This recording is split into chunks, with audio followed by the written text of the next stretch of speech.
Attend, O reader, our tale of horror. I'm pretty sure this is a horror story. This guy's very famous for ghost stories. Welcome back to Paper Cuts, everybody. We're about to start in on The Extra Day by Algernon Blackwood. Algernon Blackwood. I didn't know him by name, but his name very faintly scratched the back of my brain when I found this book, and so I typed his name into Google, as a modern Google having person does, and went, "Oh, this guy!" Yeah, he did he has a town named. He has part of the town in Until Dawn named after him. He did as we can see on the screen here. He did The Centaur, A Prisoner in Fairyland, Incredible Adventures, several sets of smallish ghost stories, a story about the antagonist of Until Dawn that I'm not going to spoil for you in case you don't know it. Um, he's quite prolific, and he's very fond of the human mind extending its senses and not finding what it likes beyond the standard understanding of things.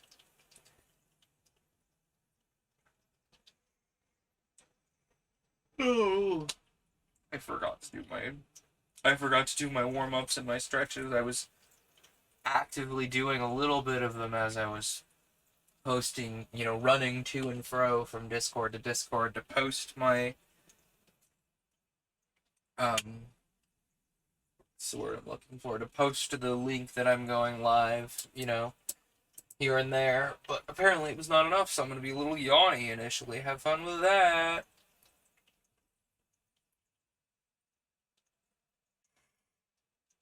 Okay. Let me grab my mouse so I can click the pages. And let's dive into The Extra Day by Algernon Blackwood. It was published in New York in 1915. So obviously, as most, if not all, of the fare here is, it's a proud member of the public domain.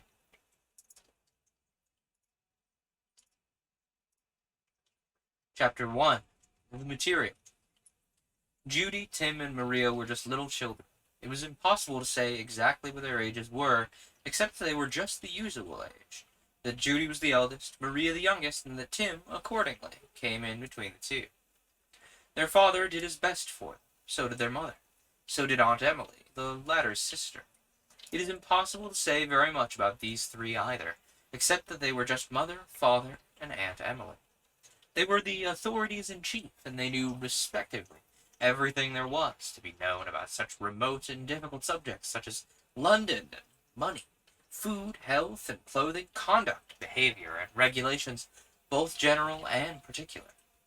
Into these three departments of activity the children, without realizing that they did so, classed them neatly. Aunt Emily, besides the special duties assigned to her, was a living embodiment of no. While father allowed and permitted, and mother wobbled and hesitated, Aunt Emily shook her head with decision and said distinctly no. She was too full of warnings, advice, and admonitions to get about much. She wore gold glasses and had an elastic, pointed nose. From the children's point of view, she must be classed as invalid. Somewhere deep down inside them, they felt pity. The trio loved them according to their just deserts. They grasped that the authorities did their best for them. This best, moreover, was done in different ways. Father did it with love and tenderness, that is, he spoiled them. Mother with tenderness and love, that is, she felt them part of herself and did not like to hurt herself.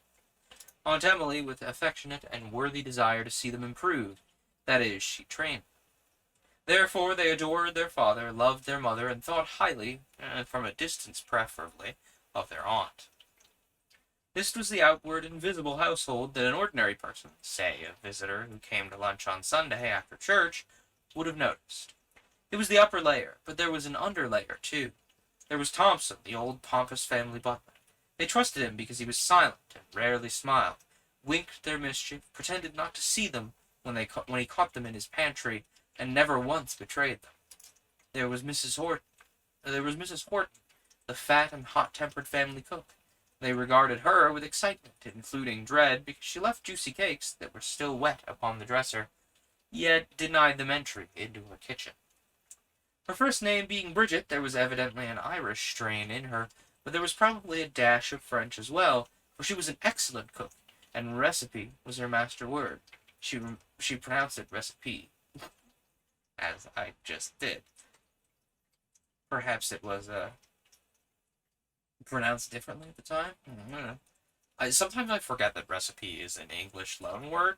Like, you know how English loves to beat up other languages in a dark alley and steal all their words and context and syntax and stuff? Yeah, sometimes I'm like, oh man, what do you mean that's a loanword? I pronounce it as with an English pronunciation as though I am from the America, as one would expect. And then like you see it floating around in a foreign untranslated text and you're like, what do you mean that's a loan word? Like, there's a lot of French loan words that I don't think about because they come up in cooking, like autolyse.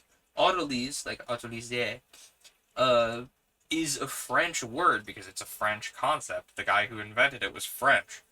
Or discovered it, maybe? I don't know. The guy who pioneered the technique, let's say, was French. And so autolyse is a... Autolyse, autolyse, autolyse. I'm going to say it all three ways so I don't upset everyone at once. It's a very French-looking word, but I don't think about it because it comes up in my day-to-day. Library, can you not stand there? Thank you, bud. Um, or, like, there's a couple of, like, loan words that I did not think about being from Spanish. Like, axolotl is, not an English term, like, which you could kind of get by how it's spelled, but, like, it's just a direct, like, they stole it from the original language where people talk about axolotl. We're all saying the word axolotl wrong, and I wish I remembered the correct pronunciation of it. Or like, you know how there's a bunch of words that have like four divergent meanings in English? Like for example, what's one I'm thinking of? Maybe meal is a good one. Where they don't meanings for meal or mealy may not make sense. Ooh, a great one is corn. Corn used to mean not only like, just large grains in general, rather than, American maize, corn. It also used to mean like, large corns of salt. It was a size descriptor more than a, direct depiction of something specific. Meanwhile, when you hear corn in modern English, you're like, oh yeah, sweet corn, corn on the cob, corn that you pop, You don't think of, corned beef as having big corns of salt. Anyway, I've gotten thoroughly distracted by the concept of language there for a second. Pronounced recipe.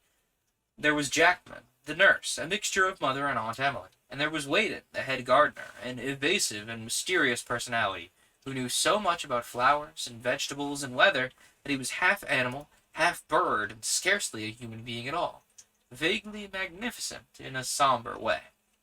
His power in his own department was unquestioned. He said little, but it meant an awful lot, most of which perhaps was not intent. These four constituted the underlayer of the household, concealed from visitors and living their own lives apart behind the scenes. They were the lesser authorities. There were others too, of course, neighbors, friends, and visitors, who dwelt outside the big iron gates in the open world, and who entered their lives from various angles, some to linger, some merely to show themselves, and vanish into mist again. Occasionally they reappeared at intervals. Occasionally they didn't.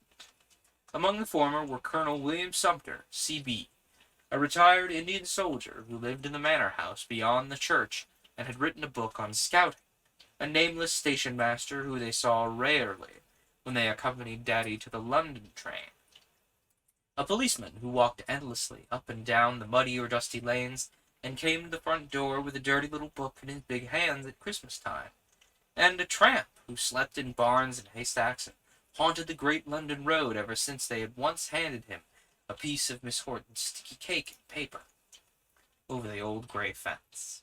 Him they regarded with a special awe and admiration, not unmixed with tenderness. He'd smiled so nicely when he said thank you that Judy, wondering if there was anyone to mend his clothes, had always longed to know him better. It seemed so wonderful. How could he live without furniture, house, regular meals, without possessions, in a word? It made him so real. It was real life, in fact, to live that way, and upon Judy especially, the impression was a deep one.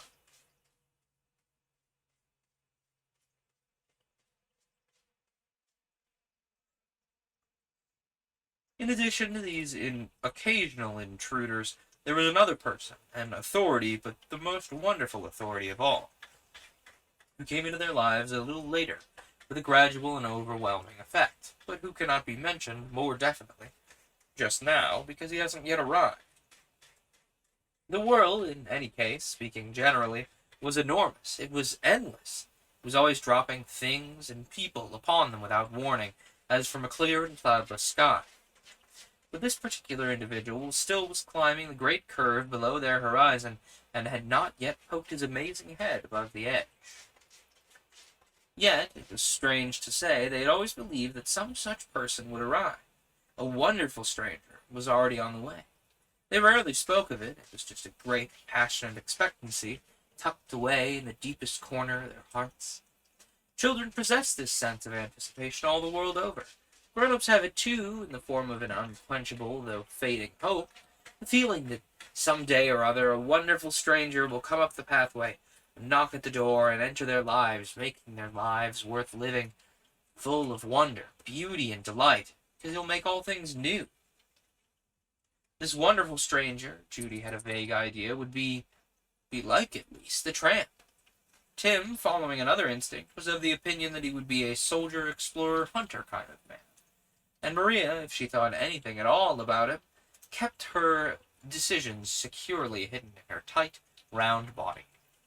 But Judy qualified her choice by the hopeful assertion that he would come from the air, and Tim had a secret notion that he would emerge from a big, deep hole, pop out like a badger or a rabbit, as it were, and suddenly declare himself, while Maria, with her non-committal, universal attitude, perhaps believed that if he came at all, he would just come from everywhere at once. She believed everything, always, everywhere. But to assert that belief was to betray the existence of a doubt concerning it. She just lived it. For these three children, for these, can I speak English? You know, I need to speak English in order to read the English words on the page. I don't know if you know that. For the three children belonged to three distinct classes, without knowing that they did so. Tim loved anything to do with the ground, with earth and soil, that is, the things that made holes and lived in them, or that didn't actually make holes, but just grubbed about. Mysterious, secret things, such as rabbits, badgers, hedgehogs, mice, rats, hares, and weasels. In all games, the earth was home. Judy, on the other hand, was indubitably an air person. Birds amazed her.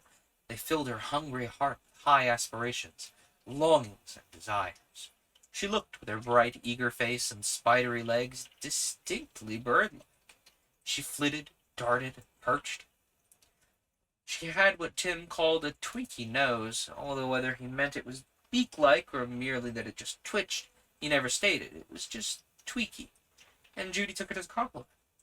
One could easily imagine her shining little face peeping over the edge of a nest, the rest of her sitting warmly upon half a dozen smooth pink eggs.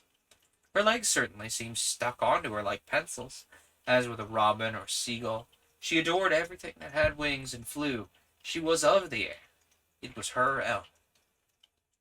Maria's passions were unknown, though suspected of being universal, since she was manifesting no deliberate likes or dislikes, proving all things with a kind of majestic and indifferent omnipotence. They remained quiescent and undeclared. She probably just loved the universe at whole. She felt at home in it, after all. To Maria, the entire universe belonged because she sat still and without absolute conviction claimed it. Or no, my phone went off. Problems. Arnell Quendy has just gone live. We will probably go say hi to her after this stream. I don't know. I like the flavor of reading that she does, you know? And so I wind up rating her a lot. Because I do feel some sense of obligation to raid the rest of my United Storytelling group brethren, you know? We gotta all stick together. There's only so many reading streamers around. Anyway, Chapter 2, Fancy, the Seed of Wonder. The country house, so ancient that it seemed part of the landscape, settled down secretively into the winter darkness and watched the night with eyes of yellow flame. The thick December gloom hid it securely from attack. Nothing could find it out. Though crumbling in places, the mass of it was solid as a fortress, for the old oak beams had resisted time so long that the tired years had resigned themselves to siege instead of assault, and the protective hills and woods rendered it impregnable against the centuries. The beleaguered inhabitants felt safe. It was a delightful, cozy feeling, and yet excitement and surprise were in it too. Anything might happen, and anything at any moment. This, at any rate, was how Judy and Tim felt the personality of the old mill house, calling it Daddy's Castle. Maria expressed no opinion. She felt and knew too much to say a word. She was habitually non-committal. She shared the being of the ancient building, as the building shared the landscape out of which it grew so naturally. Having been born last, her inheritance of coming time exceeded that of Tim and Judy, and she lived as though thoroughly aware of her prerogative. In quiet silence, she claimed everything as her very own. The mill house, like Maria, never moved. It existed comfortably. It seemed independent of busy, hurrying time.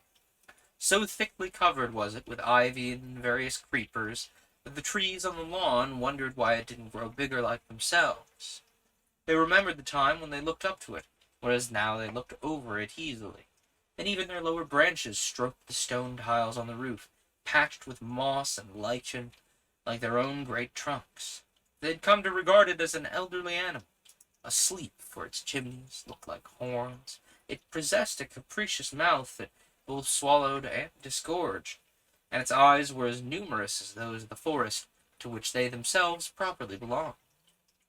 And so they accepted the old mill house as a thing of drowsy but persistent life. They protected it and caressed it. They liked it exactly where it was, and if it moved, they would have known an undeniable shock. They watched it now, this dark December evening, as one by one its gleaming eyes shone bright and yellow through the mist. Then, one by one, let down their dark green lids. It's going to sleep, they thought. It's going to dream. Its life, like ours, is all inside. Sleeps through the winter, as we do. All is well. Good night, O house of grey. We'll also go to sleep. Unable to see into the brain of the sleepy monster, the trees resigned themselves to dream again, tucking the earth closely against their roots and withdrawing into the cloak of misty darkness. Like most other things in winter, they also stayed indoors, leading an interior life of dim magnificence behind their thick, warm bark. Presently, when they were ready, something would happen, something they were preparing at their leisure, something so exquisite that all who saw it would dance and sing for gladness. They also believed in a wonderful stranger who was coming into their slow, steady lives. They fell to dreaming of the surprising pageant they would blazon forth upon the world a little later. And while they dreamed, the wind of night passed moaning through their leafless branches, and time flew noiselessly above the turning earth. Meanwhile, inside the old mill house, the servants lit the lamps and drew the blinds and curtains. Behind the closing eyelids, however, the dream chambers within a busy skull, there were rooms of various shapes and kinds, and in one of these, on the ground floor, called Daddy's study, the three children stood, expectant and a little shy, waiting for something desirable to happen. In common with all other living things, they shared this enticing feeling that something wonderful was going to happen.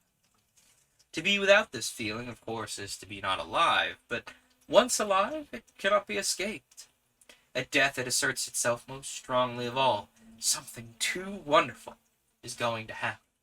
For to die is quite different from not being alive. The feeling is the proof of eternal life. Once alive, alive forever. To live is to feel this yearning, huge expectancy. Daddy had taught them this, though, of course. They knew it instinctively already.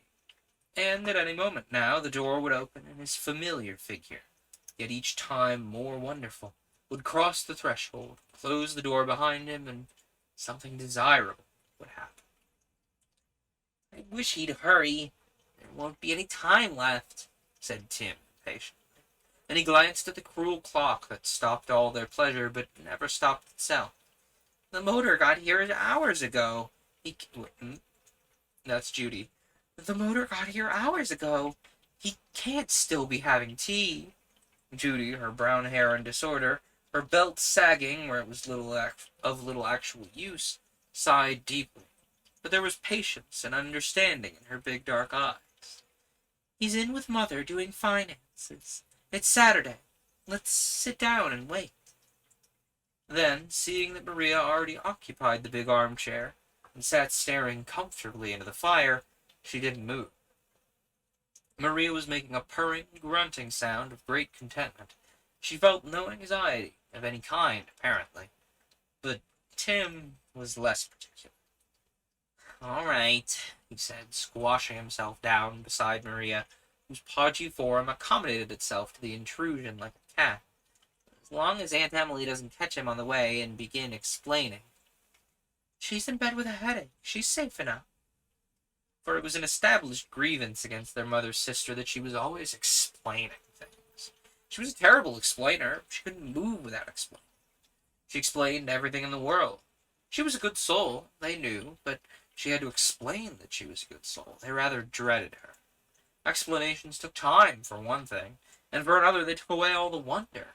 In bed with a headache, she was safely accounted for and explained. "She thinks we miss her," reflected Tim. He didn't say it, it just flashed through his mind with a satisfaction that added vaguely to his pleasurable anticipation of what was coming. And this satisfaction increased his energy. "Shove over a bit," he added, aloud to Maria, and though Maria did not move of her own volition, she was nevertheless shoved over. The pair of them settled down into the depths of the chair, but while Maria remained quite satisfied with her new position, her brother fussed and fidgeted with impatience, born out of repressed excitement. "Run out and knock at the door. He'll never get away from Mother unless we let him know we're waiting." Judy, kneeling up on a chair and trying to make it seesaw, pulled up her belt, sprang down, and hesitated. "I'll only think it's Thompson and say come in. That's no good." Tim jumped up, using Maria as support to raise himself. I know what. Go and bang the gong. You'll think it's dressing time." The idea was magnificent. "I'll go if you funk it," he added, and had already slithered halfway over the back of the chair when Judy forestalled him and had her hand upon the doorknob. He encouraged her with various instructions about the proper way to beat the gong, and was just beginning a scuffle with the inanimate Maria, who now managed to occupy the entire chair, when he was aware of a new phenomenon that made him stop abruptly. He saw Judy's face hanging in midair, 6 feet above the level of the floor.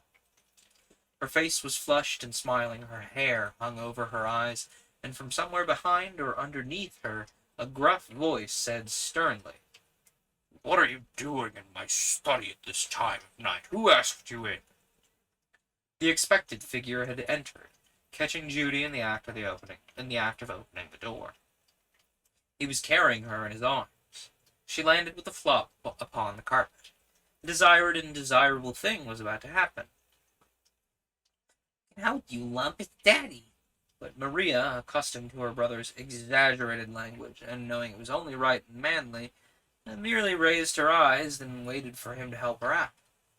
Tim did help her out, half dragging and half lifting. He deposited her into a solid heap upon the floor, then ran to the figure that now dominated the dim, firelit room, and hugged it with all his force, making sounds in his throat like an excited animal. The hug was returned with equal vigor, but without those curious sounds. Maria was hugged as well and set upon her feet, while Judy, having already been sufficiently hugged, pushed the armchair closer to the fire and waited patiently for the proper business of the evening to begin. The figure, meanwhile, disentangled itself.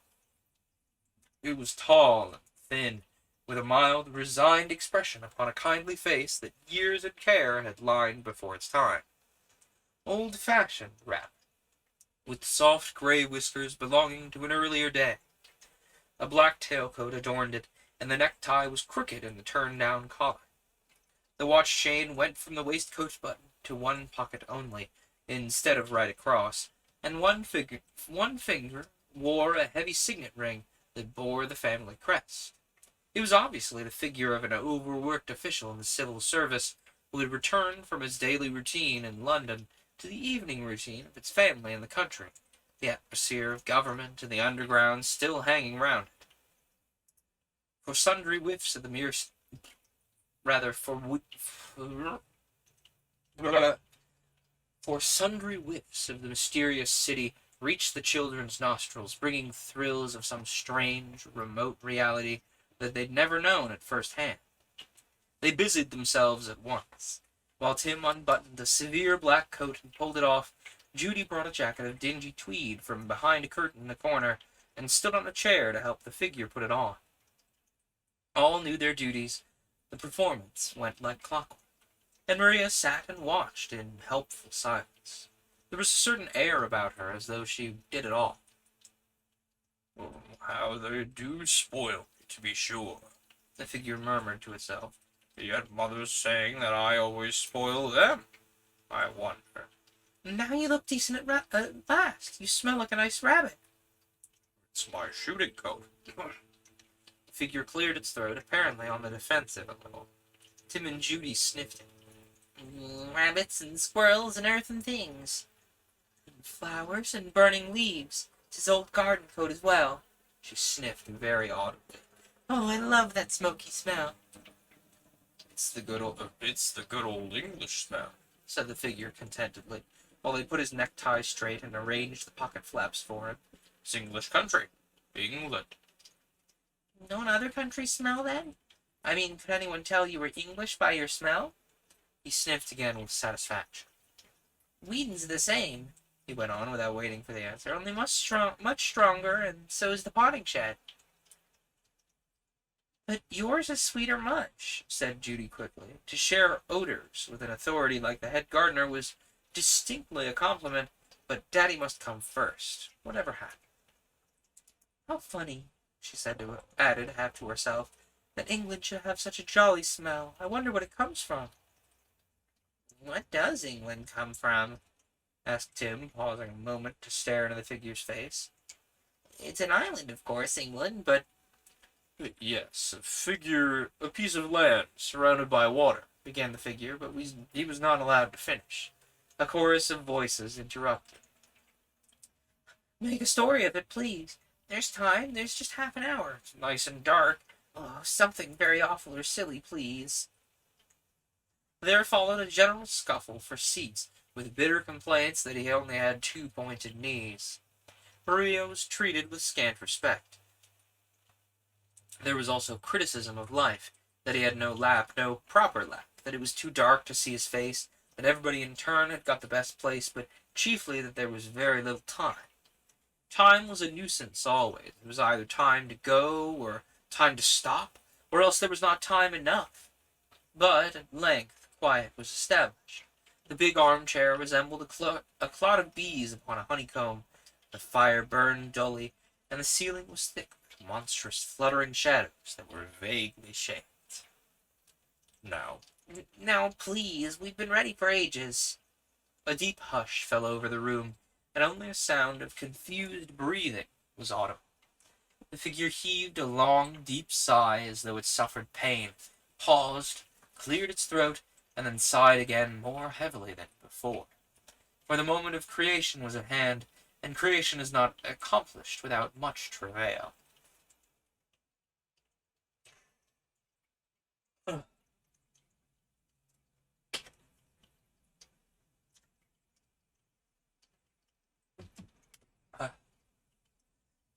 The children loved the pause, the sigh, the effort, not realizing with what difficulty the stories were ground out, nor that it was an effort against time to make a story last till help came from outside. They believed that something immense and wonderful was on the way, and held their breath with beating hearts. Daddy's stories were always marvelous. This one would be no exception. Marvelous up to a point, that is. Then something in them failed. He's trying, was their opinion of them, and it was the trying that they watched and listened to so eagerly. The results were unsatisfying, the effect incomplete. The climax of sensation they expected never came. Daddy, though they could not put this into words, possessed fancy only. Imagination was not his. Fancy, however, is the seed of imagination, as imagination is the bloom of wonder. His stories prepared the soil in them at any rate. They felt him digging all around. He began forthwith. Once, very long ago. How long? So long ago that the chalk cliffs of England still lay beneath the sea. Was Aunt Emily alive then? Or Whedon? Oh, no. Much, much longer ago than that. So long, in fact, that neither your Aunt Emily nor Whedon were even thought of. There lived a man who... Where? What country, please? There lived a man in England. But you said England was beneath the sea with the chalk cliffs. There lived a man in a very small, strange little island called England, spelt I-N-G, not E-N-G, who... It wasn't our England, then? On a tiny little island called England, who was very lonely because he was the only human being on it. Weren't there animals and things, too? And the only animals who lived on it with him were a squirrel who lived in the only tree, a rabbit who lived in the only hole, and a small gray mouse who made its nest in the pocket of his other coat. Were they friendly? Did he love them awfully? At first he was very polite to them only, because he was a civil servant of his government. But after a bit they became so friendly that he loved them even better than himself, and went to tea with the rabbit in its hole, and climbed the tree to share a nut breakfast with the squirrel, and... He doesn't know what to do with the mouse. A loud whisper, meant to be inaudible, broke in upon the fatal hesitation. And went out for walks with the mouse when the ground was damp and the mouse complained of chilly feet. In the pocket of his coat, all snug and warm, it stood on its hind legs and peered out upon the world with its pointed nose just above the pocket flap. And he liked the mouse best? What sort of coat was it? An overcoat or just an ordinary one that smelled? Was that the only pocket on it? It was made of the best leaves from the squirrel's tree, and from the rabbit's last year's fur, and the mouse had fastened the edges together neatly with the sharpness of his own discarded whiskers. And so they walked about the tiny island and enjoyed the view together. Well, that mouse couldn't have seen much.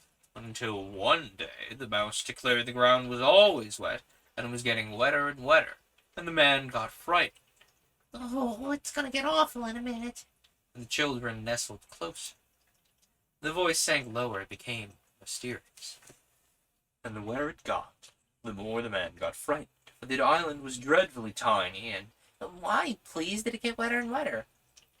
That, continued the man, who earned his living in his Majesty's stationery office by day, and by night justified his existence by offering the raw material of epics into his little children, that was the extraordinary part, for no one could discover.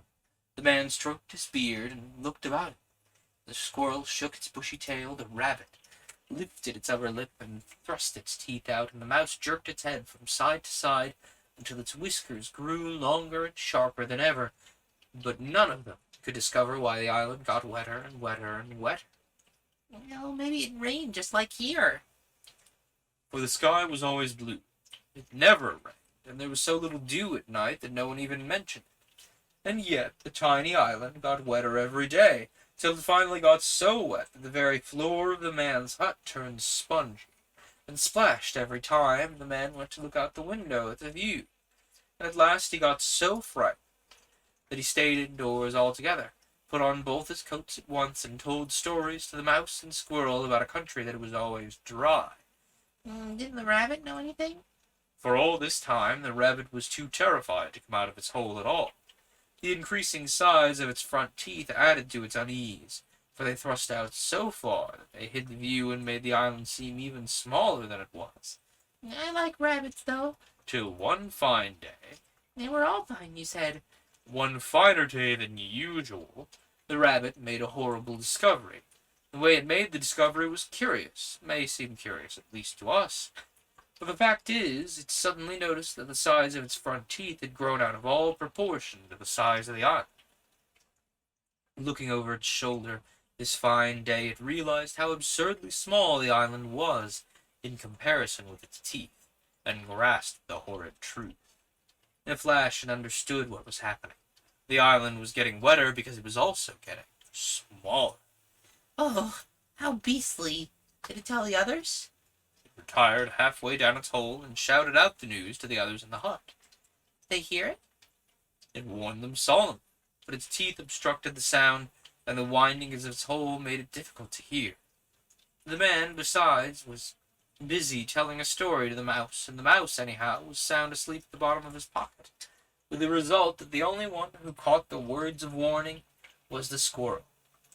For a squirrel's ears are so sharp that it can even hear the grub whistling to itself inside a rotten nut, and it instantly took action. It saved them then? The squirrel flew from the man's shoulder where it was perched, balanced for a second on top of his head, then clung to the ceiling, and darted out of the window without a moment's delay. It crossed the island in a single leap, scuttled to the top of the tree, peered about over the diminishing landscape, and Didn't it see the rabbit? it returned as quickly as it went. It bustled back into the hut, hopping nervously and jerking its head with excitement. In a moment it was perched again on the man's shoulder. It carefully kept its bushy tail out of the way of his nose and eyes. Then it whispered what it had seen into his left ear. Sir, are you aware that's not a string?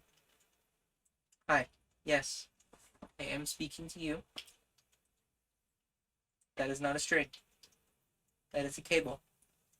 We've had this discussion many and many a time, and I am sick of you trying to eat it. Okay? It's gonna get you. It's gonna get you, and it's not gonna be fun. Quit trying to eat the cable. Do I need to take the cable out of your way so you're not hassled by it? He's like, that would be nice, thank you. That would save us all a lot of work, wouldn't it, Kitty? See? Problem solved. I was gonna eat that though. Anyway. Well, why into his left ear? Because it was the right one, and the other one had cotton wool in it. Like Aunt Emily. What did it whisper? Like Aunt Emily. What did it whisper? The squirrel had made a discovery, too, continued the teller, solemnly. Yeah.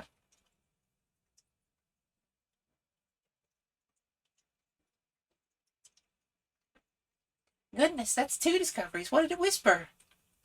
In the hush that followed, a coal was heard falling softly into the grate. The night wind groaned against the outside walls. Judy scraped her stockinged foot slowly along the iron fender, making a faint twanging sound. Breathing was distinctly audible. For several moments the room was as still as death. The figure, smothered beneath the clotted mass of children, heaved a sigh. But no one broke the pause. It was too precious and wonderful to break it all at once.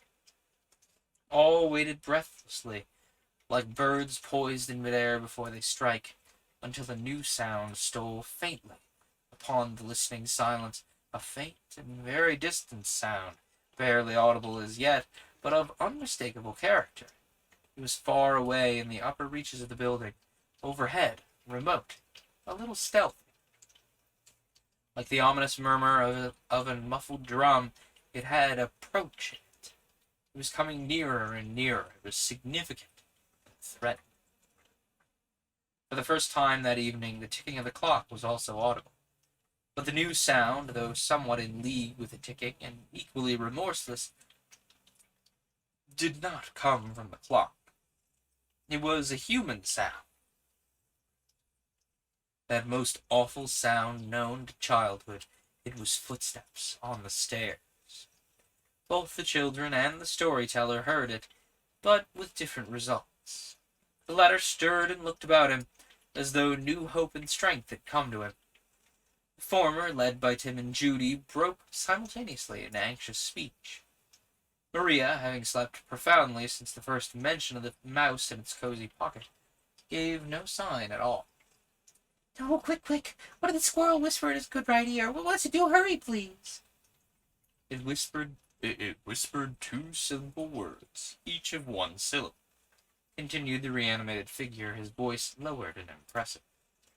It said, "The sea." The announcement made by the squirrel was so entirely unexpected. What was it not petting you right? Speaking of unexpected, just sitting here petting Library, and I must have pet him wrong, because he got all grumpus. You want to just lay on my lap instead? You done with me petting you? Where was I? The announcement made by the squirrel was so entirely unexpected that the surprise of it buried all memory of the disagreeable sound. The children sat up and stared into the figure's face, questioningly. Surely he had made a slight mistake. How could the sea have anything to do with it? But no word was spoken, no actual question asked. This overwhelming introduction of the sea had left him poised far beyond their reach. His stories were invariably marvelous. He would somehow justify himself. "The sea," whispered Tim to Judy, and there was intense admiration in his voice and eyes. "From the top of its tree," resumed the figure triumphantly, "the squirrel had seen what was happening and made its great discovery. It realized why the ground was wetter and wetter every day, and also why the island was small and growing smaller, for it understood the awful fact that the sea was rising. A little longer, and the entire island would be underwater, and everybody on it would be drowned." "Oh, couldn't none of them swim or anything?" What did they do? And who thought of it first?" The question last but one was chosen for solution.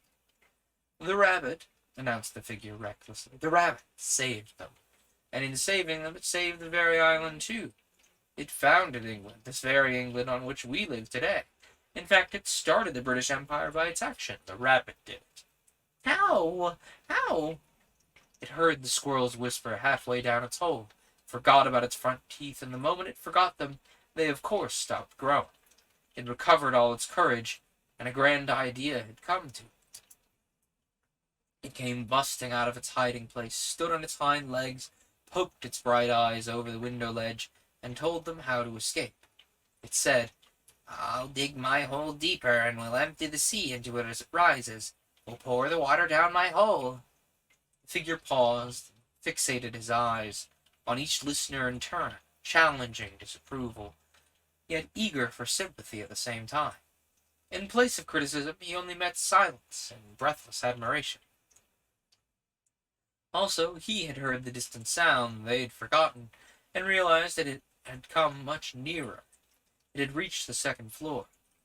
He made swift and desperate calculations. He decided that it was just possible, with ordinary good luck. So they all went out and began to deepen the rabbit's hole. They dug and dug and dug. The man took off both his coats. The rabbit scraped with its four paws, using its tail as a well. It had a nice long tail in those days. The mouse crept out of his pocket and made channels with its little pointed toes, and the squirrel brushed and swept the water in with its bushy, mop-like tail. The rising sea poured down the ever-deepening hole. They worked with a will together. There was no complaining. Though the rabbit wore its tail down until it was nothing but a stump, and the mouse stood ankle-deep in water, and the squirrel's fluffy tail looked like a stable balloon. They worked like heroes without even stopping to talk, and as the water went pouring down the hole, the level of the sea, of course, sank lower and lower and lower. The shores of the tiny island stretched farther and farther and farther, till there were reaches of golden sand like Margate at low tide, and as the level sank still lower, there rose into view great white cliffs of chalk, where before there had been only water, until at last the squirrel, scampering down from the tree where it had gone to see what had been accomplished, reported in a voice that had chattered with stammering delight, "We're saved! The sea's gone down and the land's come up." The steps were audible in the passage. A gentle knock was heard. But no one answered, for it seemed that no one was aware of it. The figure paused a moment to recover its breath. And then, what happened next? Did they thank the rabbit? They all thanked each other then. The man thanked the rabbit, and the rabbit thanked the squirrel, and the mouse woke up, and no one noticed the slip, which proved that their attention was already painfully divided. For another knock, much louder than before, had interrupted the continuation of the story. The figure turned its head to listen. It's nothing. It's only a sound. What did the mouse do? Tell us quickly. I thought I heard a knock. Perhaps I was mistaken. The mouse woke up. Well, you told us that. The figure continued, speaking with greater rapidity than even before, and looked about it and found the view so lovely that it said it would never live in a pocket again, but it would divide its time in the future between the fields and the houses.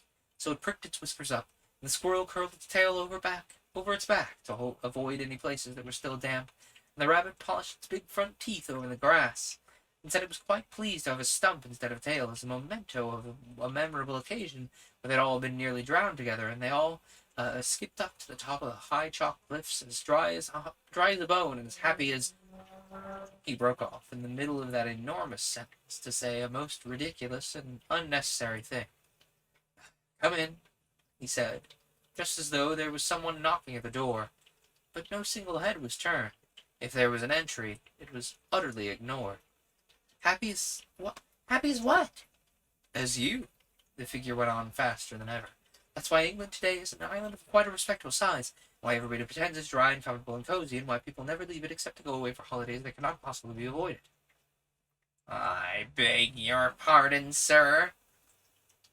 "And why to this day," he continued as though he hadn't heard, "a squirrel always curls its tail above its back, why a rabbit wears a stump like a pen wiper, and a mouse lives sometimes in a house and sometimes in a field." I beg your pardon, sir, clanged the slow, awful voice in a tone that was meant to be heard distinctly. "But it's long gone 6:30, and "Time for bed," added the figure with a sound that was like the falling of an executioner's axe.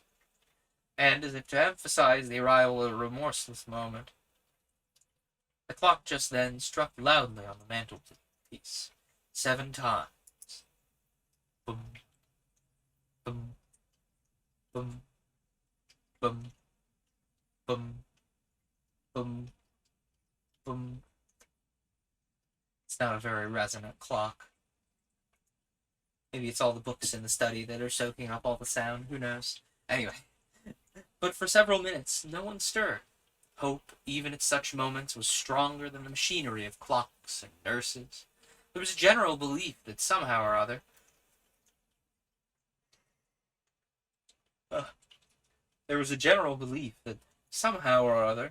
the moment that they dreaded, the moment that was always coming to block their happiness, could be evaded and shoved aside. Nothing mechanical like that was wholly true. Daddy had often used strange phrases that hinted at it. Some day is coming, some day. A day will come. And so forth. Their belief in this special day, when no one would say time, haunted them already. Yet, evidently, this evening was not the momentous occasion, for when Tim mentioned that the clock was fast, the figure behind the chair replied that she was half an hour overdue already, and her tone was like Thompson's when he said that dinner was served. There was no escape this time. Accordingly, the children disentangled themselves. They stretched like animals, though they all still ignored the figure behind the chair. A ball of stuff unrolled and became Maria. "Thank you, Daddy. It was just lovely," said Judy. "But that's the only beginning. That's only the beginning, isn't it? It'll go on tomorrow, right?" And the figure, having escaped failure by the skin of its teeth, kissed each in turn and said, "Yes, another time. Yes, I'll go on with it." Whereupon the children deigned to notice the person behind the chair, Oh, we're coming up to bed now, Jackman, they mentioned casually, and disappeared slowly from the room in a very disappointed body, robbed, unsatisfied, but very sleepy. The clock had cheated them of something that properly was endless. Maria alone made no remark, for she was already asleep in Jackman's comfortable arms. Maria was always carried, after all. Time's up, time's always up, Tim reflected, lying in bed. I do wish we could stop it somehow. And he fell asleep somewhat gratified, because he had deliberately not wound up his alarm clock. He had the delicious feeling, a touch of spite in it, that this would bother time and muddle it. Yet time, as a monster, chased him through 100 dreams, and thus revenged itself. It pursued him to the very edge of daylight. At least these yawns are fitting for a story about bedtime. At least it's about bedtime so far. It pursued him to the very edge of the daylight, then mocked him with a cold bath, lessons, and a windy sleet against the windows. It was time to get up again. Yet, meanwhile, time helped and pleased the children by showing them its pleasanter side as well. It pushed them, gently but swiftly, up the long hill of months, and landed them with growing excitement into the open country of another year. Since the rabbit, mouse, and squirrel first awoke in their hearts their wonder of common things, they had all grown slightly bigger. Time tucked away another 12 months behind their backs.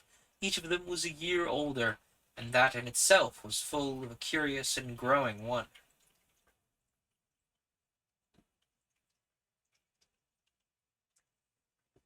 For the birth of wonder is a marvelous sweet thing, but the recognition of it is a sweeter and more marvelous moment still. Its growth, perhaps, shall measure the growth and increase of the soul, to whom it is as eyes and hands and feet, searching the world for signs of hiding reality. But its persistence, through the heavier years that would obliterate it, this persistence shall offer hints of something coming that's more than marvelous. The beginning of wisdom is surely wonder. That's a good quote. The beginning of wisdom is surely wonder. Can I save quotes on this?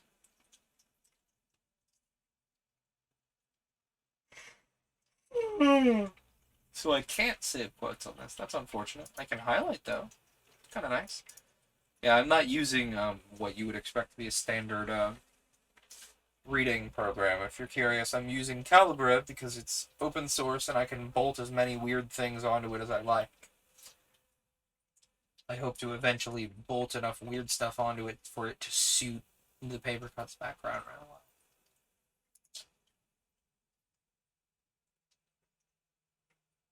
But, that's all in due time.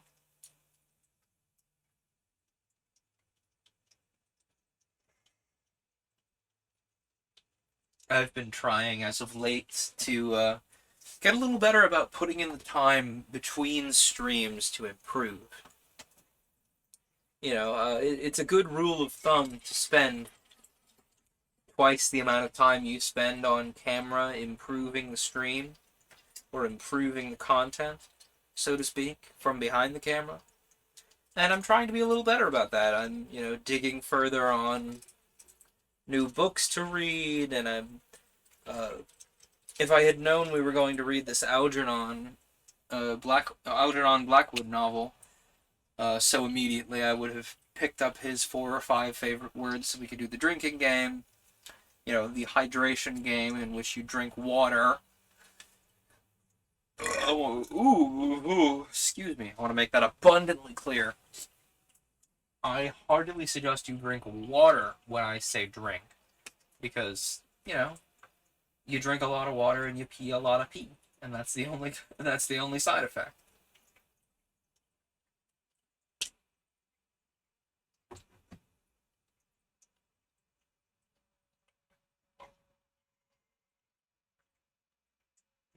But who am I to dictate your life, You are allowed to make your decisions. I just suggest the good ones. But as I was saying, yeah, I'm doing my level best to put more time into the between stream moments, just because I do enjoy polishing my creative process. A lot of time I've been putting into it lately is just editing the podcast episodes. We just got a something. Oh, that's a raid. What the heck? There should be like an alarm noise for raid. It shouldn't be like the default little doing doing doing doing doing. Welcome everyone from Saya Sounds.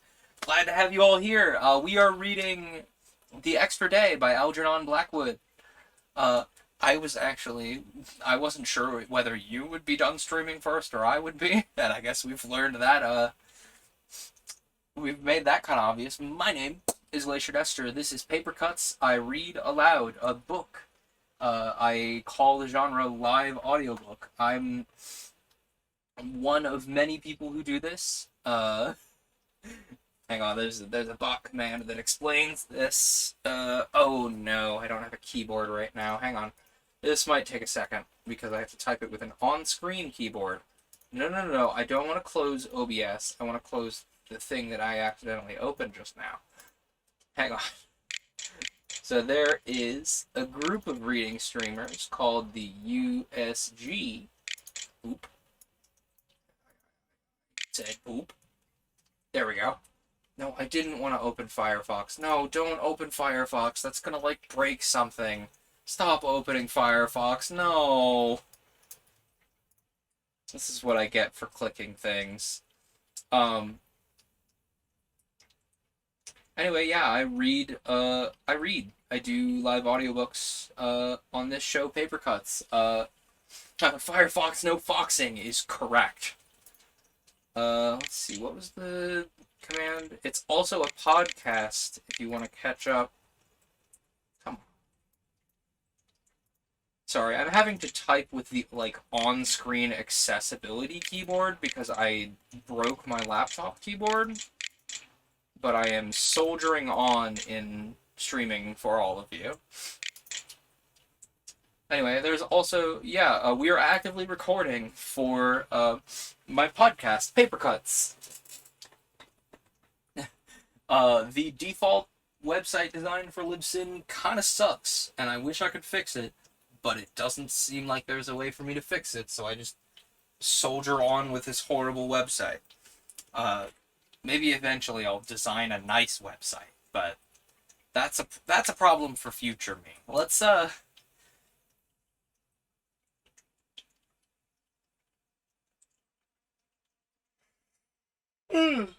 I also stream not reading things on Monday nights. So if this isn't your cup of tea, come back Monday. And I think you'll find something you like. Oh, my brain fell out. What were we... Oh yeah, let's take a little sippy sip of water here and dive back into the book. With chapter 3, Death of Mere Fact.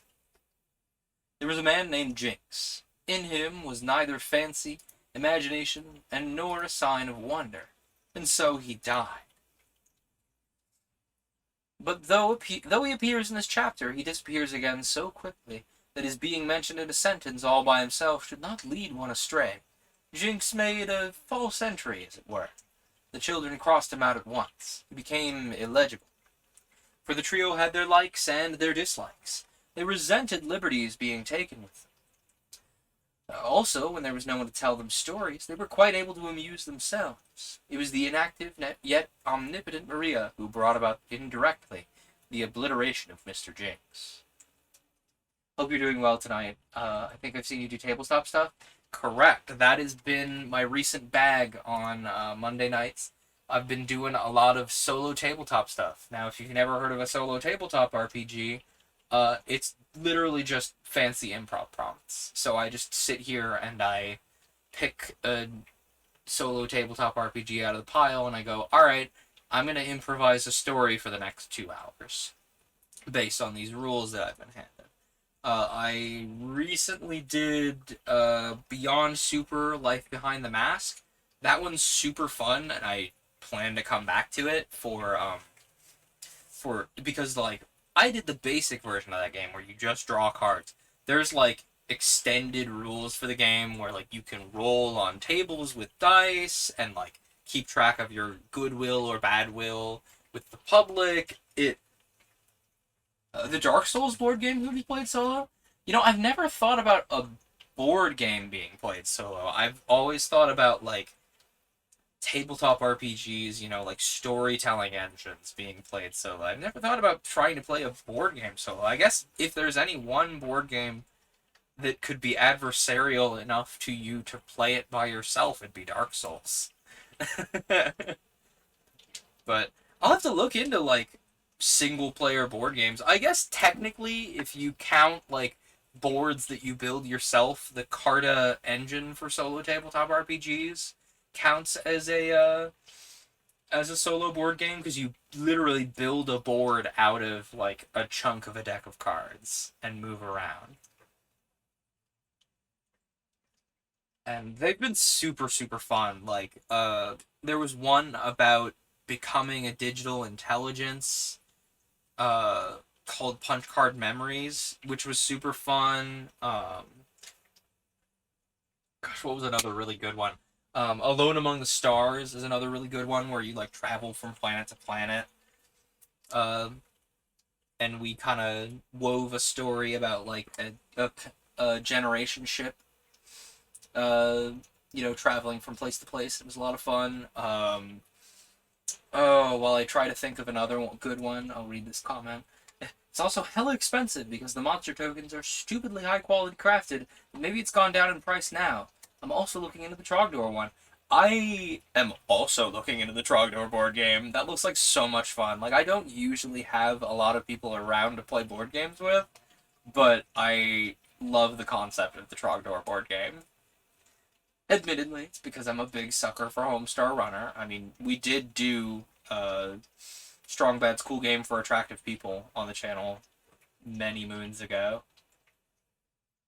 But I thought, I don't know, another one I had a lot of fun with, oh geez, it was like, it was one where we were just drawing cards. Like I already mentioned Beyond Super, that one was super super fun. Uh, Alone Among the Stars. This one is a good while back now, but the Gateshead engine was super fun. Um, we've done several Wretched and Alone games. There was one based around being like a legendary sword that got found. That got found in a temple. There was one about living on a derelict spaceship, hoping that someone finds your, you know, emergency signal. There was one about about surviving in a sealed library while barbarians try and come in and wreck your face. Uh, they I've had an absolute blast playing these solo RPGs. Solo tabletop RPGs, just kind of weaving stories week to week. It's been so much fun. Uh, Definitely in like company with Homestar Runner fans. Glad to hear it. The like the divide between people who know Homestar Runner really well and people who have no idea what you're talking about is so thin, by the way. My partner is like 2 years younger than me, and she had no idea what Homestar Runner was until I mentioned it to her. Like, that's just a scant 2 years. That's not that long in the course of, like, you know, 90s and 2000s pop culture. Like, in early internet pop culture, that's not that long. So, oh, that reminds me. I was looking around on Discovery Plus the other day for episodes of How It's Made, and like the title card for Chopped on Discovery Plus has a little knife aligned in such a way that if you don't look very closely at it, you can easily read it as Chorped. And I'm like, Chorped? Coach Z, when did you start the cooking show? You know?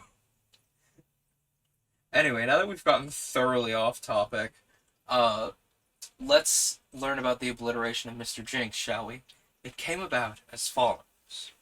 Maria was a podgy child of marked individuality. It was said that she was 7 years old, but she declared that 8 was the figure, because some uncle or other had explained that you're in your 8th year. Wandering uncles are troublesome in this kind of way. Every time her age was mentioned, she corrected the informant. She had a trick of moving her eyes without moving her head, as though the round face was difficult to turn, but her big blue eyes slipped round without the least trouble, as though they were oiled. Performance gave her the sly and knowing aspect of a goblin, but she had no objection to that, for it saved her trouble, and to save herself trouble, according to nurses, authorities, and the like, was her sole object in existence. Well, one more solo tabletop RPG that we had a ton of fun with, and I enjoy it greatly. And you can play it with more than one person if you really want, is Ex Novo. It's like a city builder. I really enjoy it. It's a little improv heavy for some people, but that's another one that's really fun. Apologize, I can't stay. I had a long work day. I gotta get to bed soon. So I might try to make some more people on the new Wrestle game. I was thinking about the Return of the Icy One. Yes, I heard about you mentioning adding new people to your Wrestlerverse, and I'm like, man, I gotta start turning into Wrestlerverse again because my obnoxious glowy lad needs to make a comeback. um, but have some good sleep. Good luck making new wrestlers. Uh, Thanks for dropping everybody by. Saya Sounds is a real cool guy. I should say he's real cool. We met, gosh, several years ago at this point. He has done some like obnoxious glow lad will indeed return. Yes, yes. He's a fantastic composer. He's done some work here and there on various video games, and if I were not so stubborn about writing my own darn music for my own darn channels, I would commission him for some intro and outro music. But I'm a stubborn old man. But I heartily suggest him if your project ever needs music, because he's great.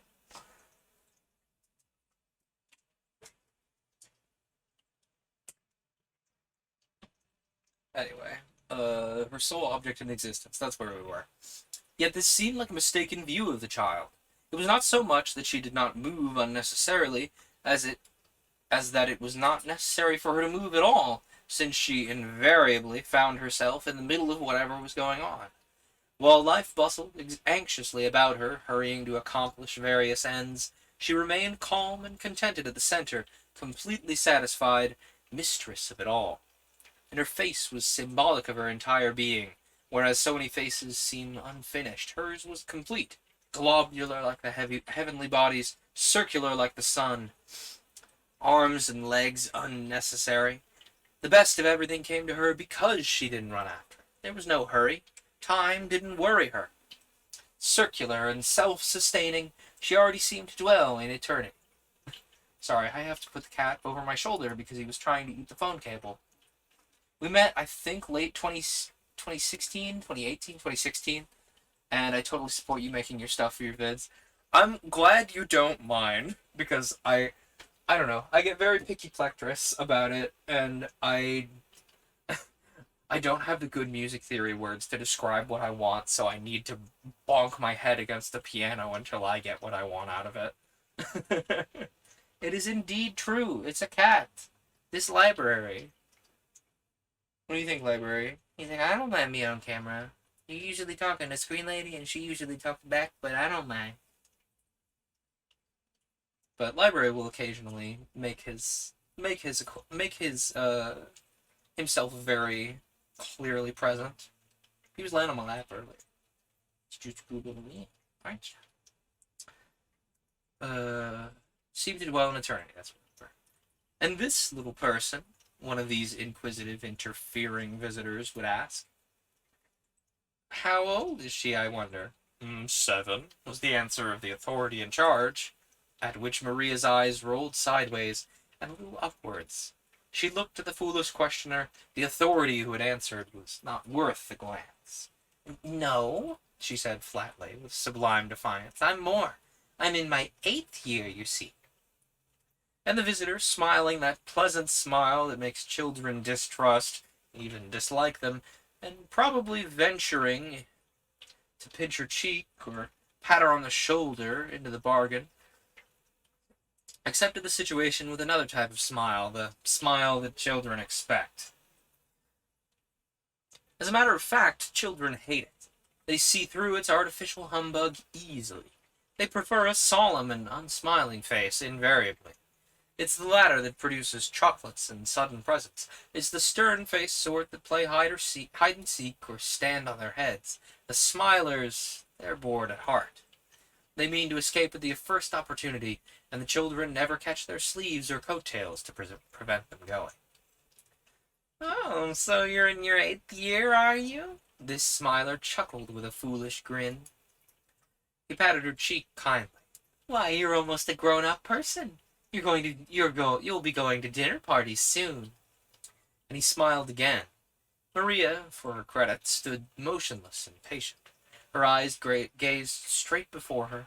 Her podgy face remained expressionless as a doe. "Answer the kind gentleman," said the authority, reprovingly. Maria did not budge. A finger and a thumb, both dirty, rolled a portion of her pinafore into a pointed thing like a string, distinctly black. She waited for the visitor to withdraw, but this particular visitor did not withdraw. "I knew a little girl," he began with a condescending grin that meant her rejection of his advances had offended him. "A little girl of about your age who—" But the remainder of the rebuke concealed in a story was heard only by the authority, for Maria, relentless and unhumbug, merely walked away. In the hall she discovered Tim discreetly hiding. "What's he come for?" the brother inquired promptly, jerking his thumb across the hall. "Perez, glad to see you here. I hope that sculpt is going well." Maria's eyes just looked at him. "To see Mother, I suppose," he answered himself, accustomed to his sister's goblin manners. "And talk about missions and subscriptions and all that. Did he give you anything?" "No, nothing." "Did he call us bonny little ones?" His face mentioned that he could kill if necessary, or if his sister's honor required it. He didn't say it." "Lucky for him," exclaimed Tim gallantly, rubbing his nose with the palm of his hand and snorting loudly.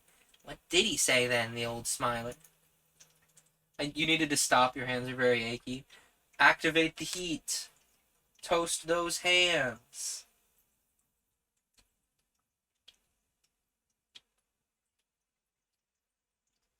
"It's very important that you toast your hands. You need those." He said, I'm gonna do my best, like, Raven voice for Maria. She seems very, like, kind of demure, one note. "He said," replied Maria, moving her head as well as her eyes, "that I wasn't really old, and that he knew another little girl who was nicer than me and always told the truth, and—" "Oh, come on! My trains are going in the schoolroom, and I want to drive her for an accident. We'll put the smiler in the luggage van, and he'll get smashed in the collision, and all the wheels will go over his head. Then you'll find out how old you really are. We'll fairly smash him." They disappeared. Judy, who was reading a book on the apocalypse in a corner of the room, looked up for a moment as they entered. "What's up?" she asked, her mind a little dazed by the change of focus from stars, scarlet women, white horses, and mysterious voices to dull, practical details of everyday existence. "What's on?" she repeated. I know that feeling, like you look up from a really good book and you're like, "Oh, wait, no, I'm not in a fantasy world. I am in the current 4 dimensions I am used to, 3 of which I pay attention to," you know?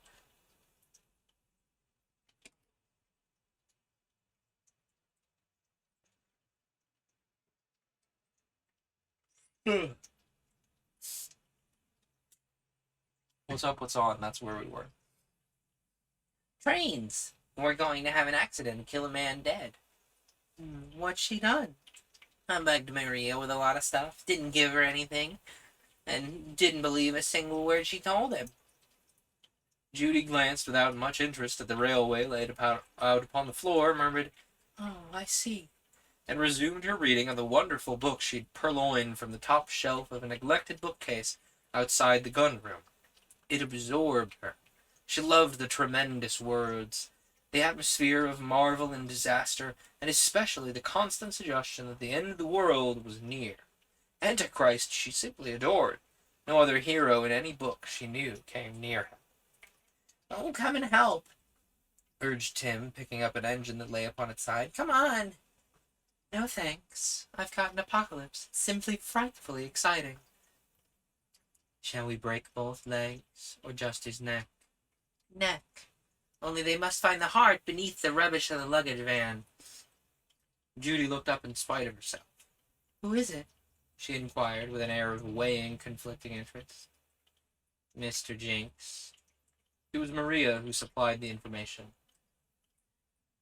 "But he's Daddy's office partner, man," Judy objected, though without much of him or heat.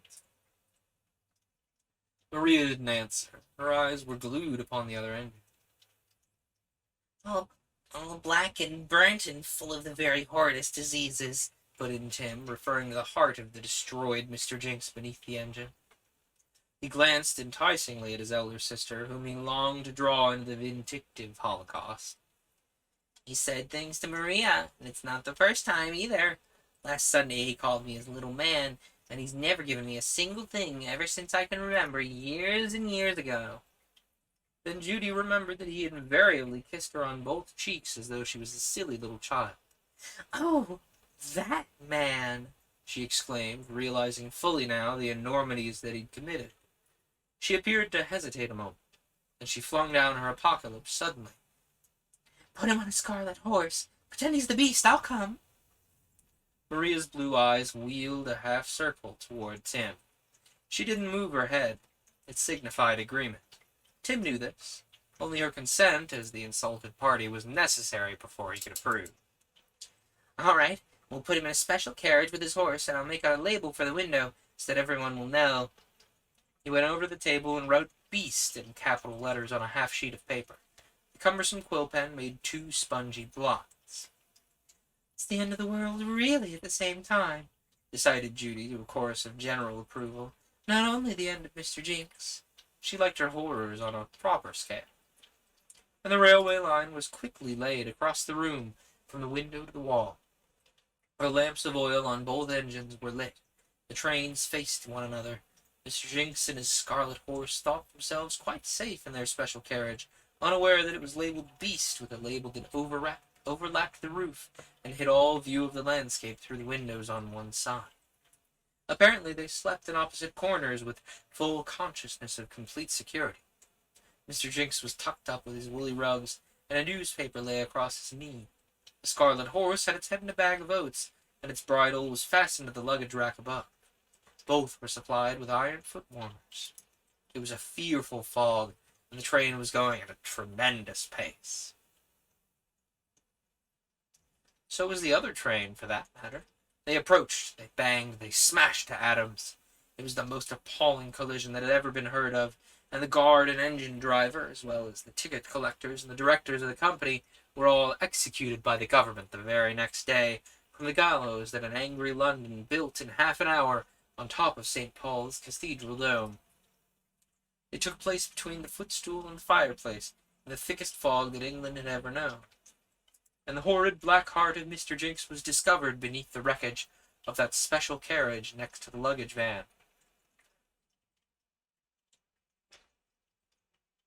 It was simply as black as coal and very nasty indeed.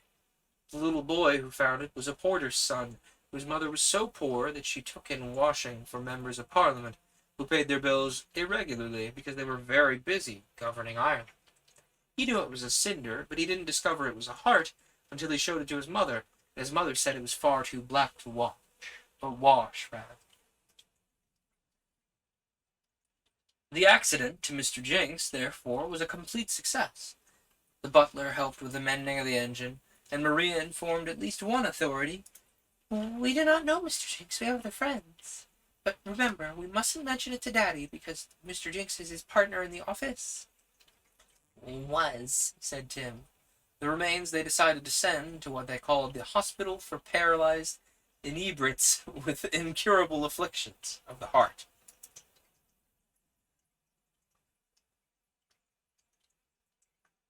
If the rest of Algernon Blackwood's work are this delightful, we are seeing more of him. I'll just say that. This has been very entertaining to read. Chapter 4. Fact edged with fancy. But the children were not always so vindictive and bloodthirsty. All three could be very tender sometimes.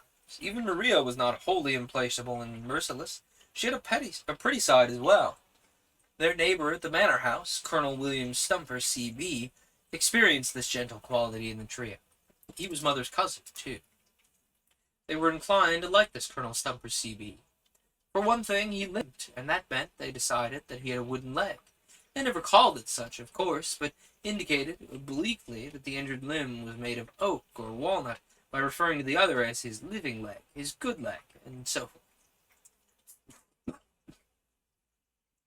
For another thing, he didn't smile at them, and for a third, he did not ask foolish questions in an up-and-down voice, assumed for the moment, as though they were invalids, idiots, or tailless puppies who could not answer. He frowned at them. He said furiously, "How are you, creatures?" And he gave, usually, at least a shilling to each. "That makes 3 shillings altogether," Tim cleverly explained. "But not 3 shillings for each of us," Maria qualified the phrase. "I only got 1. She took it out of her mouth and showed it, by way of proof. "You'll swallow it, and then you won't have none at all." If received early in the week, they reported their good fortune to the authorities, but if Sunday was too near, they waited. Daddy had a strange idea of teasing sometimes. "Just in time for tomorrow's collection," he'd be apt to say. And though he didn't really mean it, perhaps, there was a hint of threat in the suggestion that quenched high spirits at the moment. "You see, he takes the plate round, and then he feels so ashamed." She did not explain the feeling of shame. It was just that her father, who always did things thoroughly, had to say something, and so picked on that. "Monday or Tuesday's safest." Maria rolled her eyes round like a gigantic German doll. "Never's best," she gave as her opinion. But that was sly. The others reproved her quickly. "Daddy likes to know. Monday or Tuesday's all right." They agreed just to mention the matter only. There was no need to say a lot. And so they liked this Colonel Stumper, C.B. They liked his title, declaring that the letters stood for "Come Back," and referred to their owner as "Come Back Stumper." Some day, when he was gone for good, he was to be promoted to KCB, meaning "can't come back," but they preferred him as he was, plain CB, because they did not want to lose him. They declared that companion to the bath was just nonsense invented by a radical government. For in politics, of course, they followed their father's lead. Their father had distinctly stated more than once that the policy of the radical government was some funny word or other nonsense, which statement helped them enormously in forming their own opinions on several other topics as well. In personal disagreements, for instance, they never squabbled. The final insult was to say, "My dear, you're silly as a something or other radical government." For there was no answer to this anywhere in the world. Comeback Stumper, therefore, though casual outsiders might never have guessed it, was a valuable ally. He was what Mother called a character as well, and if the children used this statement in praise of him while adopting in their carelessness a revised version he has no character, well, this was not Comeback Stumper's fault. He was also an extinguished soldier, and had seen much service in foreign parts. India, with its tigers, elephants, and jungles, was in his heated atmosphere deliciously, and his yellow tint, as of an unripe orange, was due to something they had learned from hearsay to describe as curried liver trouble. All of this, and especially his dead or wooden leg, was distinctly in his favor. Comeback Stumper was real. Also, he was hard and angular in appearance, short, brisk in manner, square-shouldered, and talked like a general who was bothered about something in a battle. His opinions were most decided. His conversation consisted of negatives, refusals, and blank denials. If Comeback Stumper agreed with what was said, It meant that he was feeling unwell with an attack of curried liver trouble. The children understood him. He understood the children, too. "It's a jolly morning, William," from Daddy would be met with, "Might be worse," and a snort like the sneeze of the nursery cat, but a direct invitation of any sort was simply declined point blank. "Care to see the Times, William?" No thanks, there's never anything worth reading in it." This was as regular as breakfast when Cousin William was staying in the house. It was, in fact, Daddy's formula when he settled into his armchair for a quiet half-hour's read. Daddy's question was the mere politeness of a host. It was sham, but Cousin William's answer was as real as breakfast. The formula was a mechanical certainty, as certain as that pressing a button in the wall produced Thompson in the room. Accordingly, when Mother said, "Now, don't bother your Cousin William, children, he doesn't want to," this individual would instantly shoulder arms and state the exact contrary with fiery emphasis. If you've no objection, and it's all the same to you, Cecilia," a shade sarcastically this, "it's precisely what I do want." And he would look at the children in a way that suggested the most intimate of secret understanding between himself and them.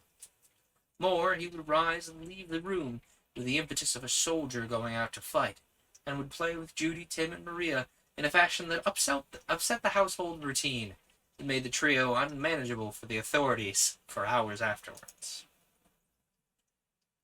"He's an honorable gentleman, like the gentlemen in Parliament," declared Judy.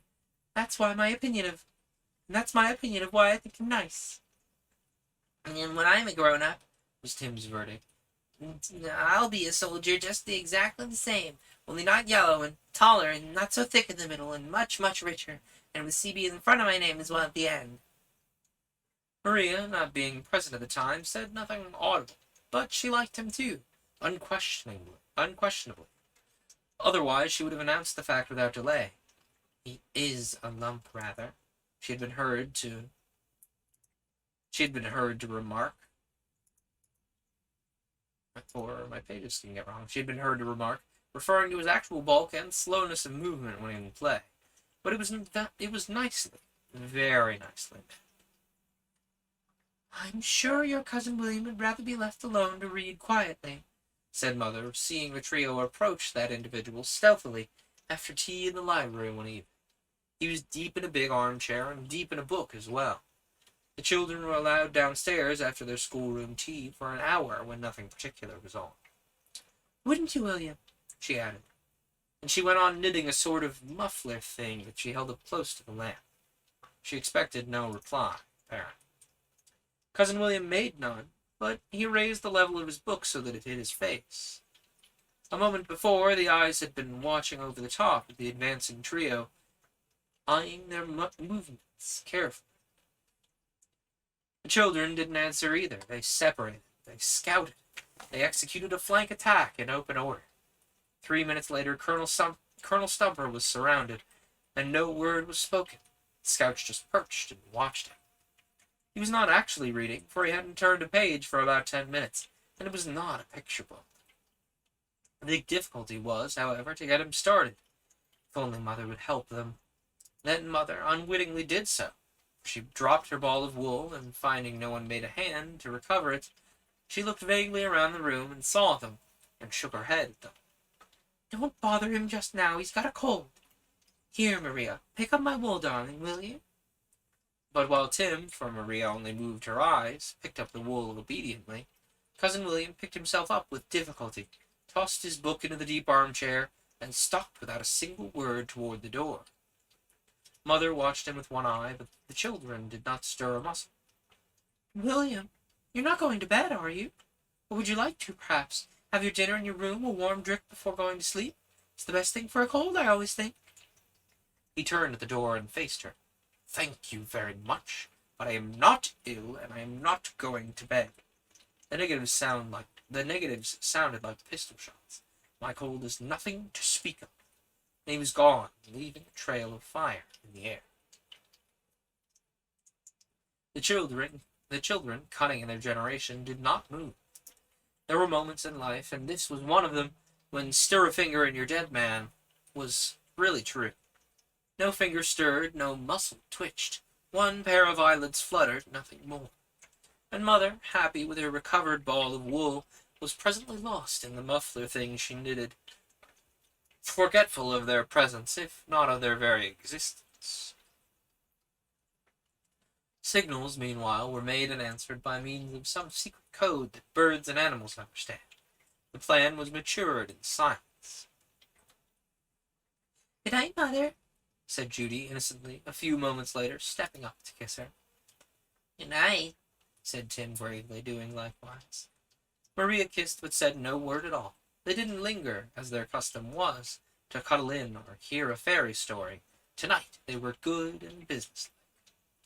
"Good night, duckies," said Mother, glancing at the clock on the mantelpiece.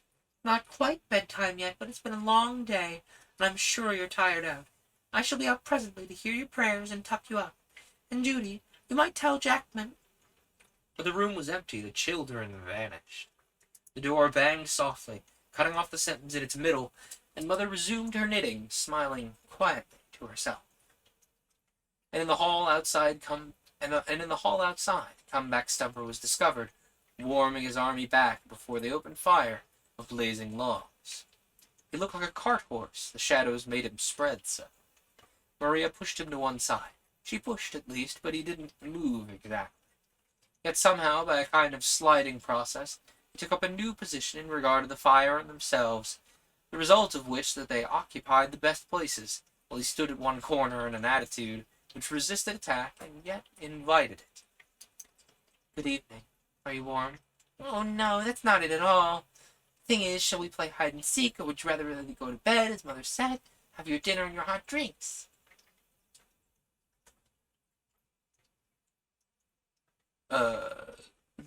"Nonsense!" cried Judy with authority. "He's got an awful cold. He's got to go to bed at once. He's shivering all over. It's an Indian fever." "No, really," began Stumper, but he wasn't allowed to finish. "The thin Captain biscuits soaked in hot milk with ginger, nutmeg, lemon, and whiskey," announced Judy, "would be best." And she shot toward the door, her hair untied and flying. "Oh, but my dear, I assure you—" "Or Bath Olivier, because they soak better. You know nothing," she added motheringly. "No man ever does."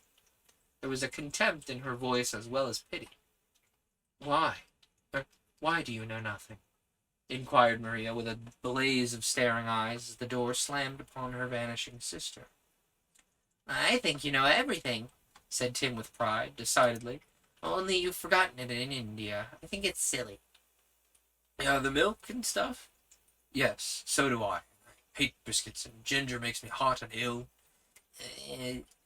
Iller than you are already, because that means bed." Maria, I'm not ill at all. You go on saying I'm ill. Of course I shall get ill. I've never felt better in my life. Tim turned round like a top. "Then let's play hide-and-seek. Let's hide before Judy gets back, and she can come and never find us." Cousin William suggested they were not enough to play that game, and was of the opinion that Aunt Emily might be invited too.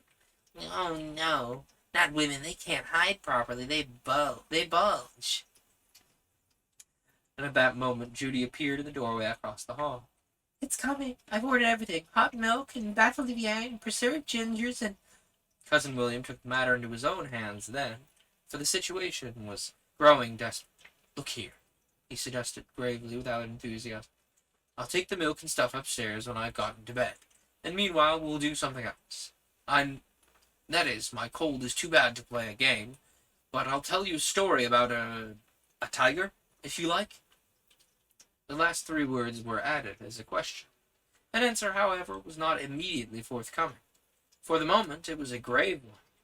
It was admitted that Comeback Stumper could play a game with credit and success, even an active game like hide-and-seek, but it was not known yet that he could tell a story. The fate of the evening, therefore, hung on the decision. "Tiger," said Tim, doubtfully, weighing probabilities. "A tiger you shot, or was it just a tiger?" A sign, half shadow and half pout, was in his face. Maria and Judy waited upon their brother's decision with absolute confidence. Colonel Stumper moved artfully backwards toward a big horsehair sofa. Can I not say the word sofa tonight?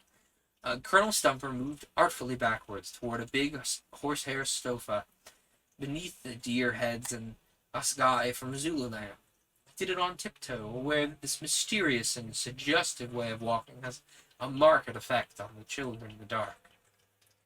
I didn't shoot it, because I lived with it.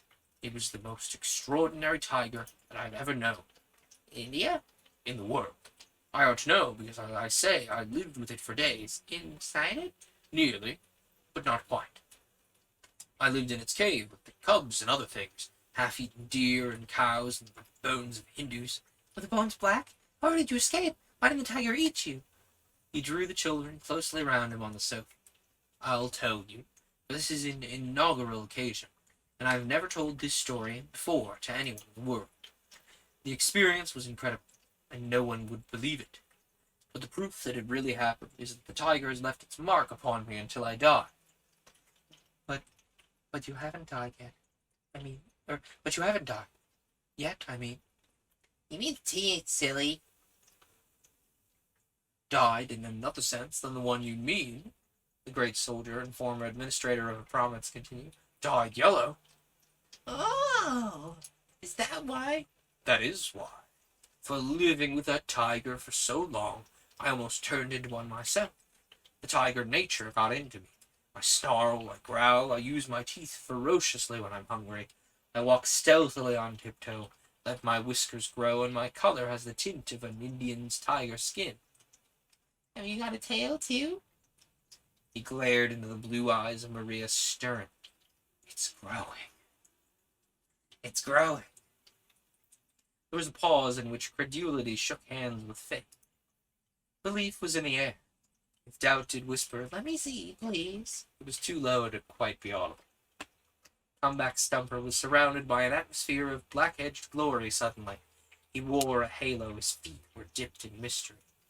And what's it worth all the occasion? This, replied Stumper, but he uttered it so savagely that no one dared to press for further details. Clearly it was a secret and confidential moment, an inaugural occasion, had something to do with the glory of wearing an incipient tail. Glory and mystery clothed Stumper from that moment with Indian splendor. At least he thought so. And the tiger? Oh, I'll tell you, but I must think a moment quietly first. His tail hurts, Maria told Tim beneath her breath while they waited for the story to begin. So was yours. Or so would yours if you had a cold at the same time, too. A girl would say. Rather, that's from Tim. So would yours if you had a cold at the same time, too. A girl would simply cry. And he looked contempt at her, but unutterable respect to his soldier friend. This tiger, began the traveler in a heavy voice, was a very unusual type. I met it, that is to say, most unexpectedly. It was in tropical jungle, where the foliage was so thick the sunlight hardly penetrated at all. It was dark as night, even in the daytime. There were monkeys overhead and snakes beneath, and bananas were so plentiful that every time my elephant knocked against a tree, a shower of fruit fell down like hail and tickled its skin. You were on an elephant, then? We were all on elephants. On my particular elephant, there was a man to load for me and a man to guide the beast. We moved slowly and cautiously.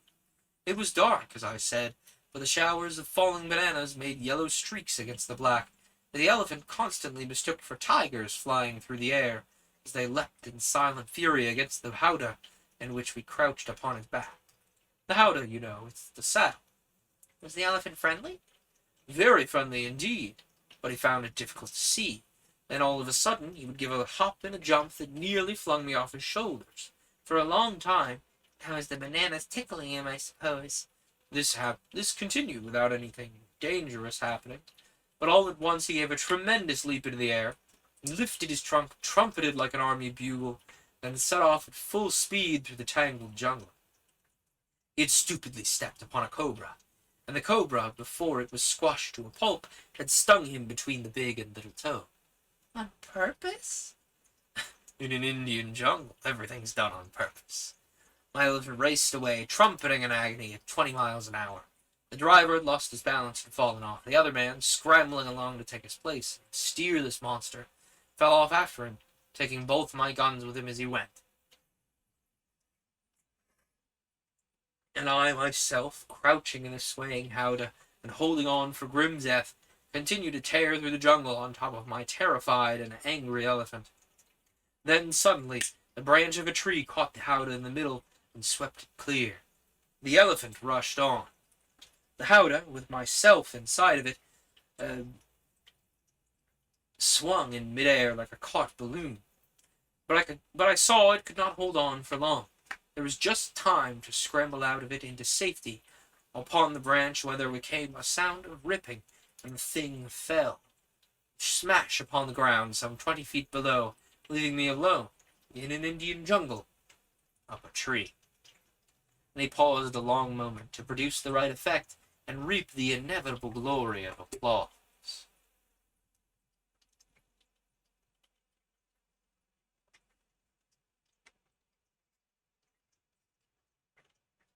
Inevitable glory of applause would be a great album name. Add that to the list of good band names and song titles and album names we've gotten from these books. Out of that breath. Where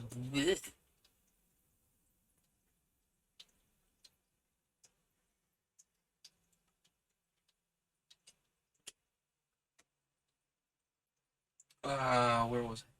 Out of the breathless silence sprang a voice at once. Was the elephant badly hurt? And then another. I thought elephants were too big to feel a bite like that, followed by a third, Maria's. It wasn't fair to step on it and expect it to do nothing. But no single word about his own predicament, its horror, danger, loneliness, and risk. Not a single syllable. Even the Hindus, the driver, and the man who carried the guns were left unmentioned. Bananas were equally ignored. The tiger itself had passed into oblivion. Thanks most awfully, said Tim politely after an interval. It must have been awful for you. It was said as spokesman for the other listeners.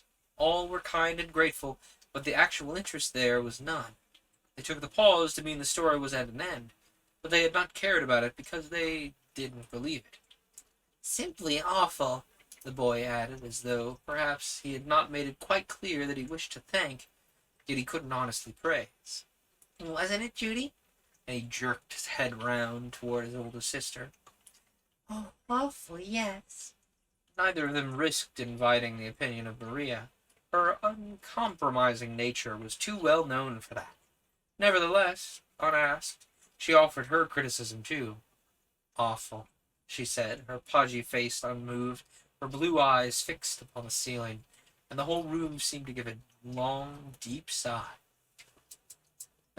Cat uses demand attention. It's highly effective. Correct. Library has been demanding attention off and on all evening, and because I am I'm very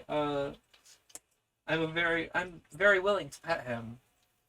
He receives the attention he demands, 99 times out of 100. Now, for the hero, this was decidedly an awkward moment. He'd done his best and miserably failed. He was clearly no storyteller. And they found him out. Nonetheless, however, he was a real hero. He faced the situation as a brave man should. For his tail was mediocre, and his face of yellow ochre took a tinge of saffron sorrow in its fright. Yet he rose to the occasion without anger or evasion, and did his best to put the matter right. Tell me how you knew, he asked at length, facing the situation. What made you guess? Because in the first place, you're not an atom like a tiger anyhow. You made the jungle so very dark that you simply couldn't have seen the bananas falling. And we know you haven't got a tail at all, Maria added, flinchingly. I love my heating pad so much. I also love my heating pad. It is so nice to be able to, apply gentle heat to oneself without having to, click the little, you click the little doodle-doo in, a ice pack looking thing, and it goes, in a really cool fashion, and then like it heats up way too hot, and then like you have to wrap it in a towel, and like it slowly gets less hot. Just like an electric heating pad is so nice because it's just continuous heat where you need it. I've been trying so hard to keep my wrists from exploding lately, by the way, and the heat pad has been indispensable in that fashion. We know you haven't got a tail at all. That's where we were. Of course, your discernment does you credit. Very great credit indeed. Few of the officials under me in India had as much. Judy looked soothingly at him and stroked his sleeve. Somehow or other, she divined, it seemed, he felt mortified and ashamed. He was a dear old thing, whatever happened. Never mind, she whispered. Really doesn't matter. It was very nice to hear about your tiger. Besides, it must hurt awfully having this cold, after all. I knew the moment you began about the bananas falling, but I didn't say anything because I knew it wouldn't last anything that began like that. You still haven't bought compression gloves? I do need to buy compression gloves. You are correct. While I'm in a place that allows me to acquire Amazon packages, say next week, I should acquire some compression gloves while I'm thinking about it because they feel like they'll be really nice. I also need to start wearing my wrist braces again while I do work because that also did help. It didn't really help to wear them while I was in bed trying to sleep, but it does help if I'm wearing them to type. Anything done like that, rather. But it got so wonderful toward the end. Till he was in the tree, Till he was in the tree. He never really could have gotten along a branch like that. No, that was rather silly. They continued discussing the story for some time as though its creator was elsewhere. He kept very still. Maria already slept in a soft and podgy ball on his lap. I got some severely cheap compression gloves on Amazon. They're good enough. I mean, they only have to be good enough, to be fair. I don't need, like, some kind of high-class compression glove. I don't need to look like I'm wearing, I don't need to wear the finest white gloves in order to show people that I have high class. They can look a little goof, I say. As long as they compress my hands correctly, they'll do just fine. I am a lonely old thing, he said suddenly, with a long sigh. For in reality he was deeply disappointed at his failure, and he had aspired to be their storyteller as well as their playmate. Ordinary life bored him dreadfully. He had melancholy yearnings after youth and laughter. Let's do something else. What do you say to a turn of hide-and-seek, eh? I'll find the US link and Discord you. That will do just fine.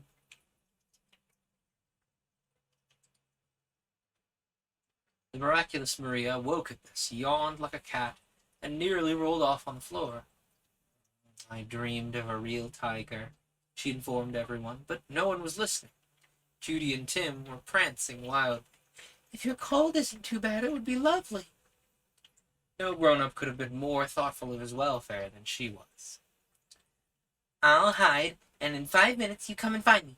He went towards the door into the passage. I choose a warm place, keep out of draughts, she cried after him. Drafts? Draughts? One of those is correct. He nearly collided with a servant carrying a tray, but the servant, hearing his secret instructions, vanished again instantly in the direction of the kitchen. 5 minutes later, well, an alleged 5 minutes, the children began their search. But they never found him. They hunted high and low, from attic to cellar, in gun room, scullery, and pantry, even climbing up the ladder from the box room to the roof, but without result. Colonel Stumper had disappeared. He was KCB. Do you think he's offended? Suggested Judy, as they met at length in the hall to consider the situation. Well, of course not, a man like that. He's written a book on scouting. I've finished, Maria mentioned briefly and sat down. On Judy's puzzled face there appeared to be an anxious expression that. It's cold, she remembered. It was very heavy. I looked under every sofa and into every cupboard, she said, as though she feared he might have choked or suffocated. They stood in front of the fireplace and began to talk about other things. Their interest in the game was gone. They were tired of looking, but at the back of their minds was a secret annoyance, though at the same time a sense of great respect for the man who could conceal himself so utterly from sight. A touch of the marvelous was in it somehow. There's no good hiding like that, they felt indignantly. Still, it was rather wonderful after all. A man like that could do anything. He might even be up a chimney somewhere. He might be anywhere. They felt a little creepy. Perhaps he is a sort of tiger thing, whispered someone, and they were rather relieved when the drawing-room door opened and Mother appeared, knitting her scarlet muffler as she walked. The scene of scolding, explanation, and excuses that followed, for it was half an hour after bedtime, was cut short by Maria informing the company she was awfully tired. With a sigh that meant she would like to be carried up to bed, and she was carried. The procession moved slowly, Tim and Judy bringing up the rear. But while Tim talked about a water rat he meant to kill next day with an air gun, Judy used her eyes assiduously, still hoping to discover Cousin William crumpled up in some incredible hiding place. They told their mother nothing. The matter was private. It was between themselves and him. It would have to be cleared up on the morrow, if they remembered. On the upper landing, however, there was a curious sound. Maria, half asleep in the maternal arms, didn't hear it apparently, but the other two children exchanged sudden, recriminating glances. A door stood ajar, and a light came through it from the room within. This curious sound came with it. It was a sneeze, a regular Indian sneeze. We never thought of looking there, they said reproachfully. Comeback Stumper had simply gone to bed.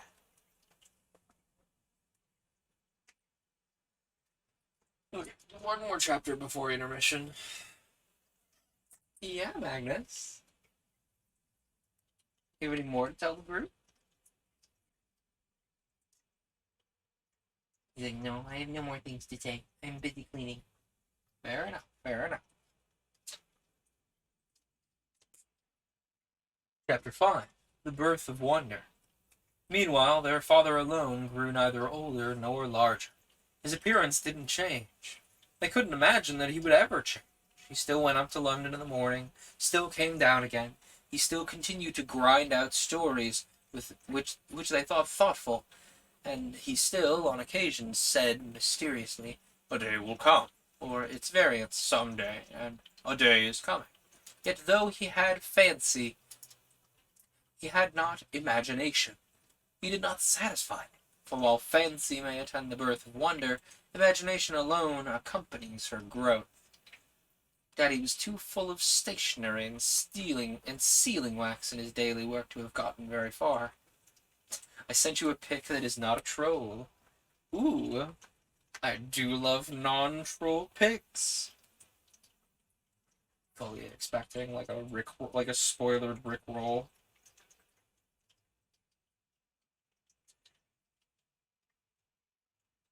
Glacier Paper Cuts Nestor. That's a good choice of name for my me as the teammate in XCOM. Love that. That's actually a pretty good likeness. I don't know how good or bad XCOM's character creator is, but that's pretty good. Nice work. Prussian gloves detected.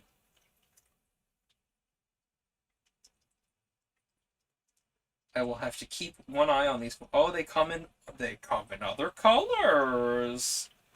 I might get purple ones. That's a cute color. Anyway, local man immediately distracted by the concept of compression gloves. The purple ones are actually kind of cute. Anyway. The sealing wax, that's where we were. Aunt Emily was also still there, explaining everything, saying no, shaking her head at them, or holding up a warning finger. Their outward life, indeed, showed little change, but it included one important novelty that affected all their present and subsequent experience, and existence for that matter as well. They made a new friend, their father's brother. When first his visit was announced, they had their doubts about it. For Uncle Felix had a very questionable sound indeed, but the fact that he lived in Paris and was a writer of sea stories and historical novels counterbalanced the handicap of the unpleasant Felix. For to their ears, Felix was not a proper sort of name at all.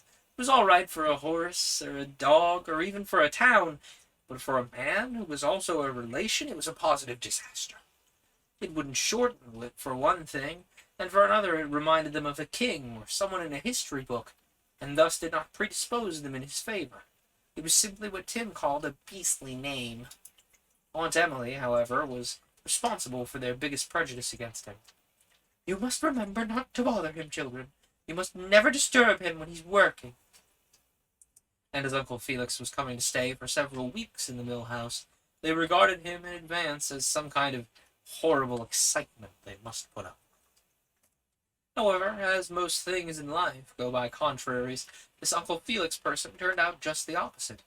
Within an hour of his arrival, he was firmly established as friend and ally, yet so quickly and easily was this adjustment brought about that no one could say exactly how it happened. They themselves said nothing, just stood and stared at him. Daddy and Mother said the expected things, and Aunt Emily, critical and explanatory as usual, found it necessary to add, "You'll find it such a quiet house to work in, Felix. The children will never interfere or get in your way." She was evidently proud of her relative and his famous books. "They'll be as good as gold, won't you, Judy?" By which name she referred to the trio as whole. Whereupon Judy smiled and nodded slyly. Tim bent down and scratched his stocking, and Maria, her face expressionless, merely stared at her aunt as though she, Emily that is, were a piece of inanimate furniture. "I see," said Uncle Felix carelessly, and glanced down at the trio. That was all he said, but it was the way he said it that instantly explained his position. He looked at them and said, "I see." No more than that, and it was done. They knew, he knew, Aunt Emily also knew. 2 little careless words, and then continued to talk of Paris, the Channel crossing, and the weather. "Didn't heat a squasher just," remarked Tim when they were alone together. "She expected him to thank her artfully and give her a kiss." And accordingly none of them were in the least surprised when he poked his head inside the door as they lay in bed and explained that he'd just looked in to say good night.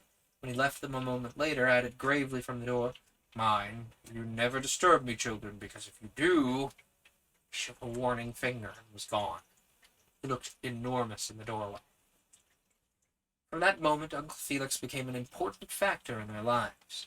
The mysterious compact between them all was signed and sealed, yet none could say who drew it up and who worded it. His duties became considerable. He almost took Daddy's place. The study, indeed, at certain hours of the evening, became their recognized nesting place, and Daddy was pleased as they themselves were. He seemed relieved.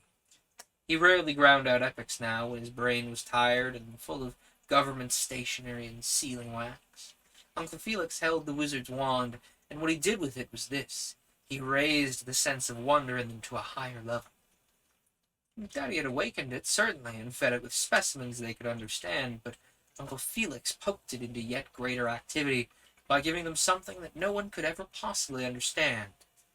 He stimulated it so it worked in them spontaneously, and of its own accord he made it grow. And no amount of Aunt Emily's in the world could stop it. Their father felt no jealousy. When the story hour came round, he produced a set of sentences he kept slyly up his sleeve for the occasion. "Ask your Uncle Felix. He's better at stories and things than I am. It's his business." And this was the motto. A variation ran, "Oh, don't bother me just now, children. I've got a lot of figures to digest." The shortest version was, "Run and play, girl. I'm too busy." Try Mother was used when Uncle Felix was in hiding. Only it had no result. Mother's mind was too diffuse to carry conviction. It was soaked in servants and things. In another sense, it was too exact. The ingredients of her stories were like a cooking recipe. Besides, hers was the unpardonable fault of never forgetting the time. On the very stroke of the clock, she broke off abruptly with, "Well, now it's bedtime. You shall hear the rest another night." Daddy forgot or pleaded for 10 minutes more. Uncle Felix, however, said flatly, "Oh, they can't go until it's finished." And he meant it. His voice was deep and gruff, like a dog's. According to Maria, his laugh was like a horse's neigh. It made the china rattle. He was frightfully strong, too, stronger than Whedon, for he could take a child under each arm and another on his back and run.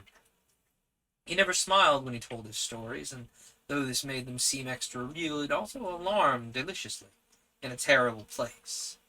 Perched on his gigantic knees, they felt like up the cedar, and when he stretched an arm or leg, it was like the giant cedar branch swaying in the wind.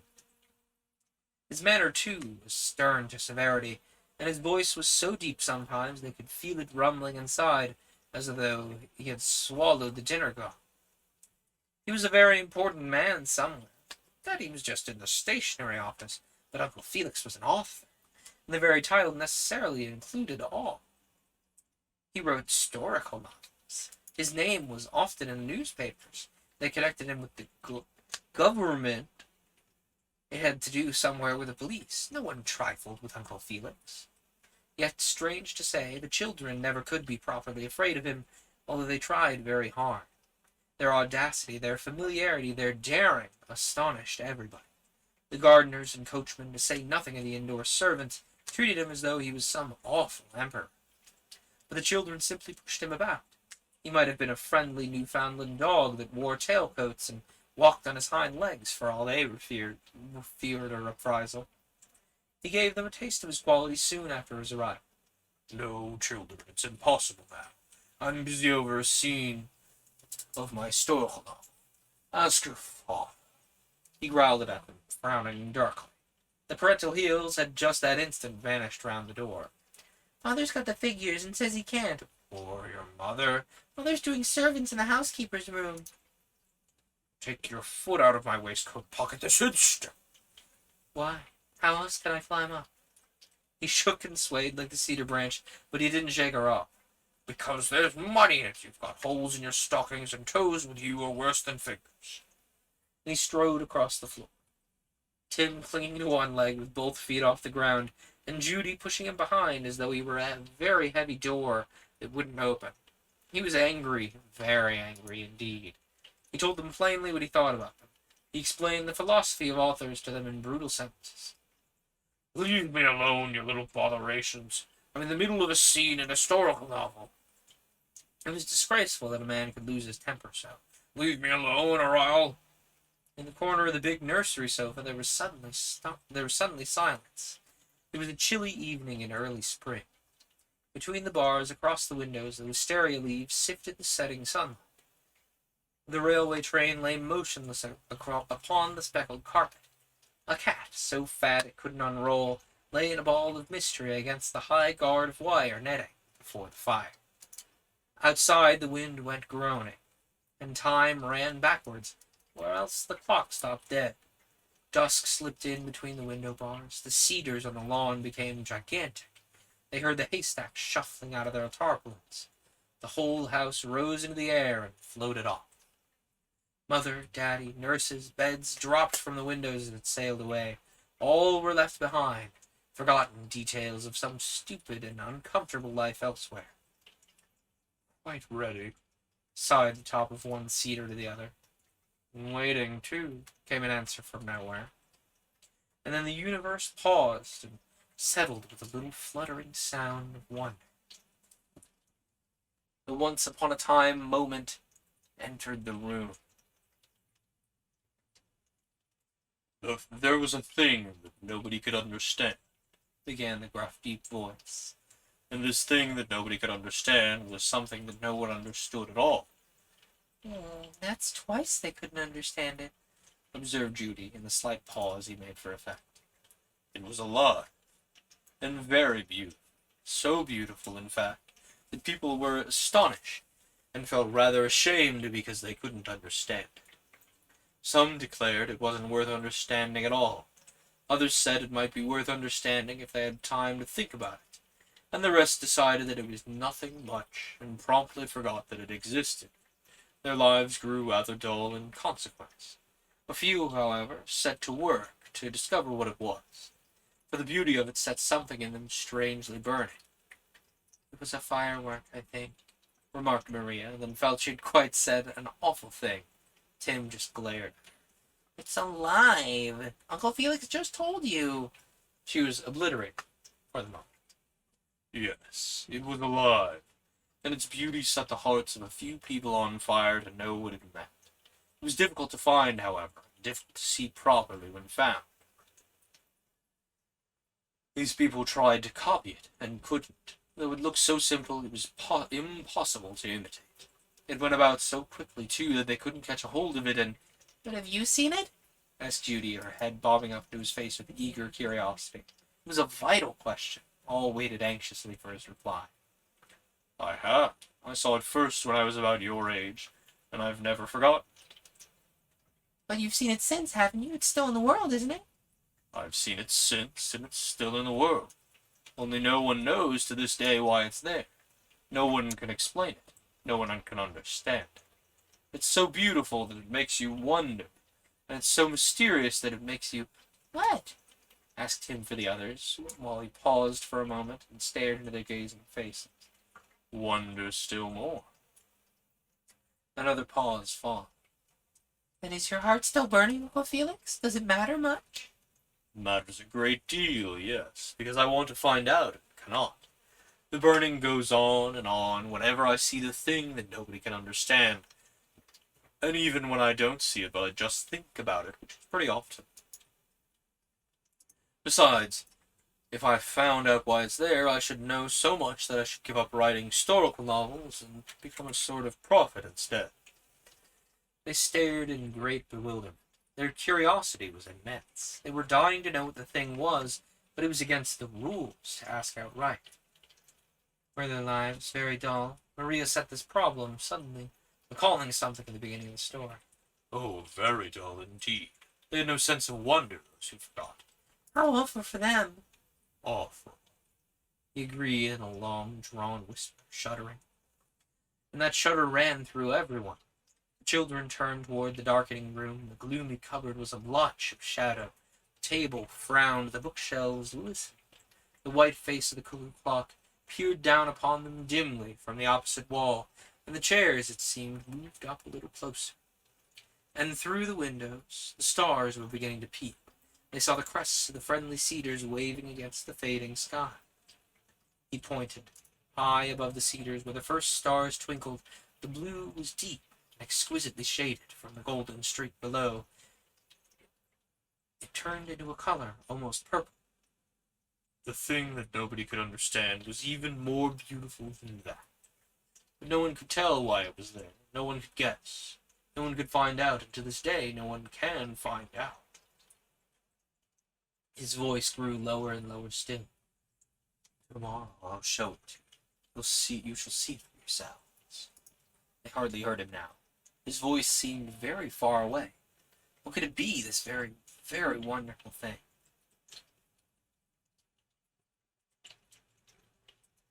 We'll go out and find one. By the stream, where the willows bend, and shake their pointed leaves. We'll go tomorrow. His voice died away inside his waistcoat. Not a sound was audible. The children were very close against him. In his large hands he took each face in turn, and put lips beside the rim of their 3 small ears. He told the secret then, while wonder filled the room and hovered exquisitely above the crowded chair.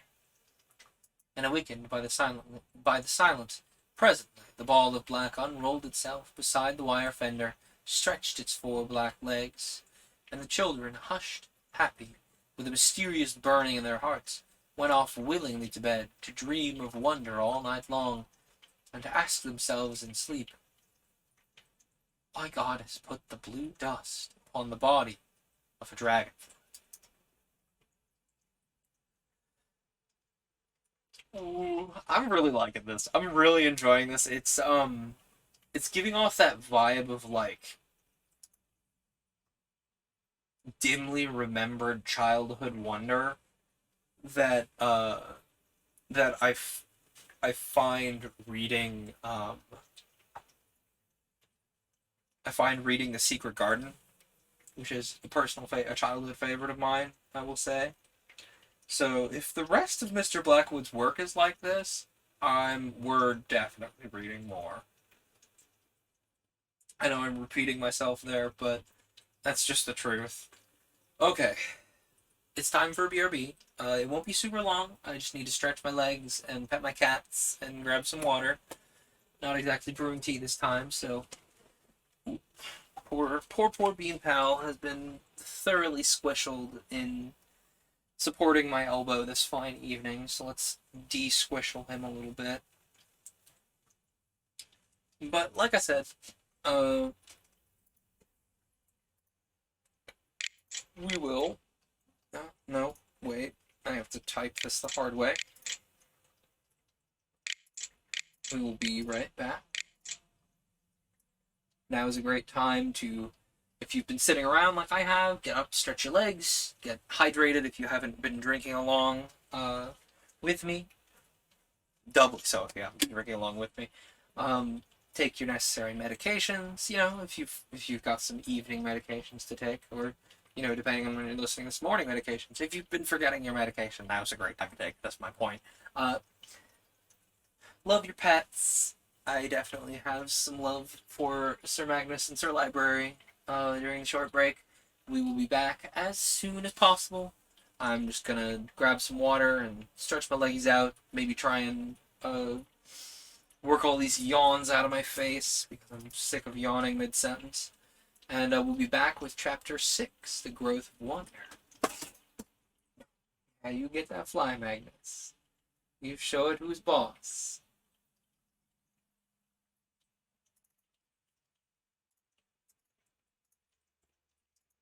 Oh, cool. I can only play one song, so this is going to be a really short BRB. Have fun!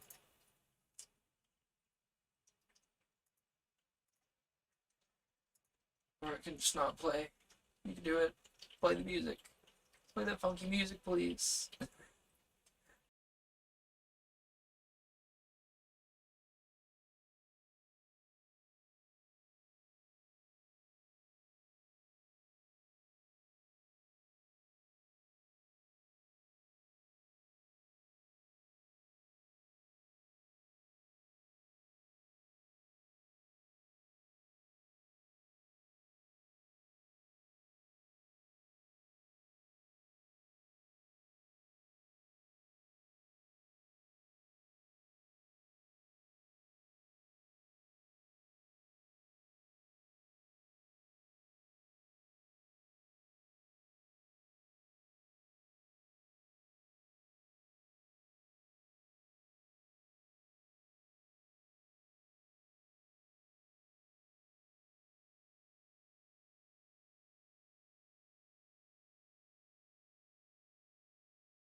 Okay, welcome back. Let's hope nothing breaks when I activate the screen. Nothing is broken when I've activated the screen. I hope you all had a lovely little moment of BRB, because I certainly did. I forgot to reopen the little stream checker that Twitch gives you. One moment. I was so excited to wave hello to my Pikmin for the evening that I did not open the little stream manager, and now it's open again, so it can sit over there and make me concerned. We've had pretty good luck with the internet tonight. Let's hope that holds as we dive in to Chapter 6, The Growth of Wonder.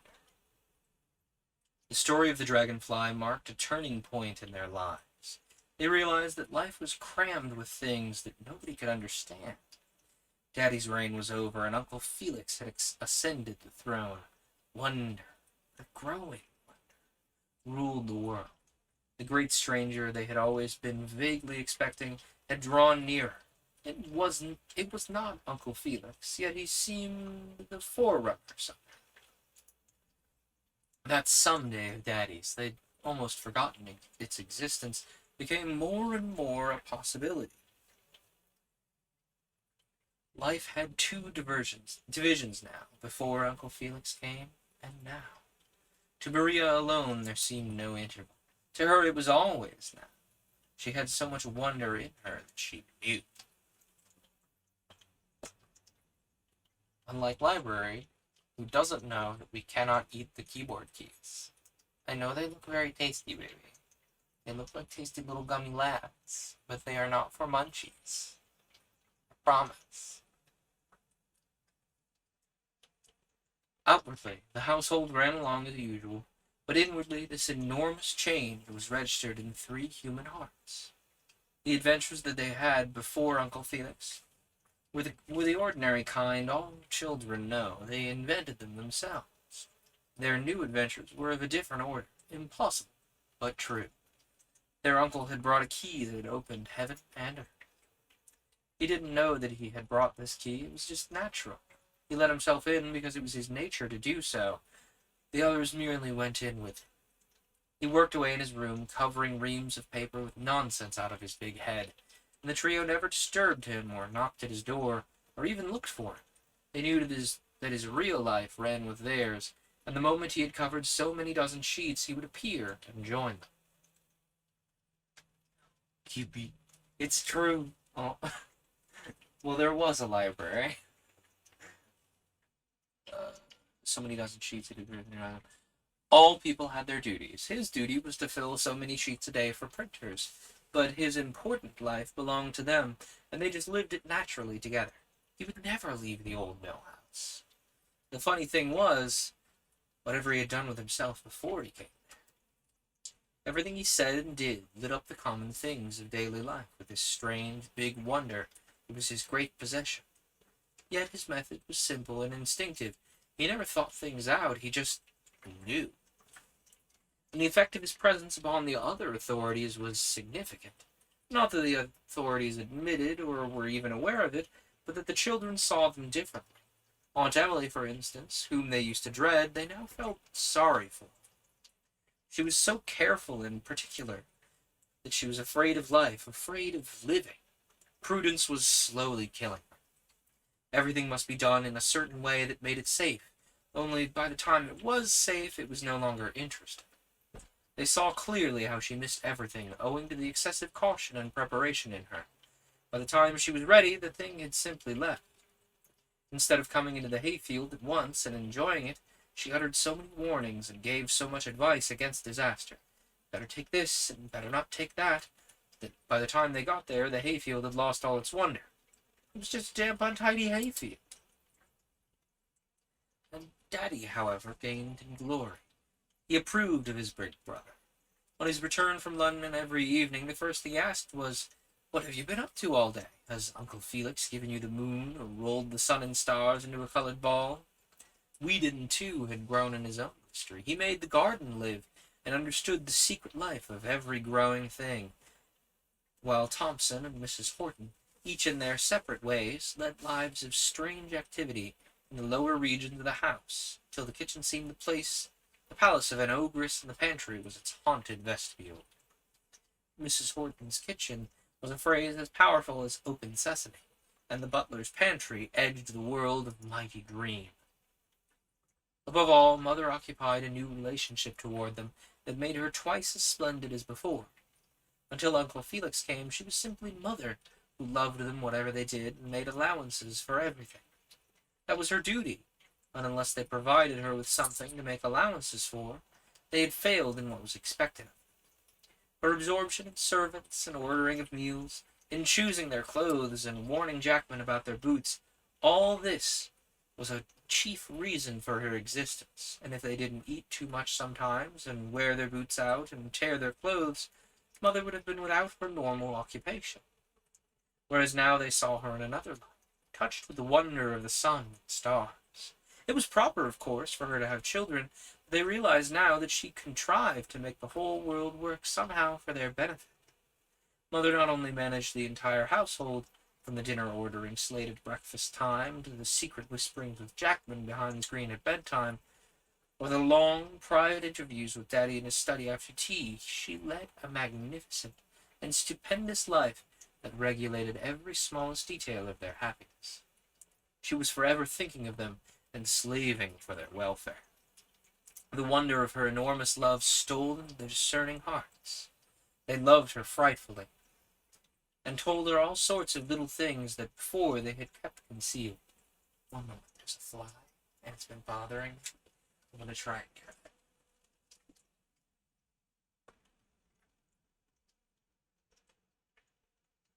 No!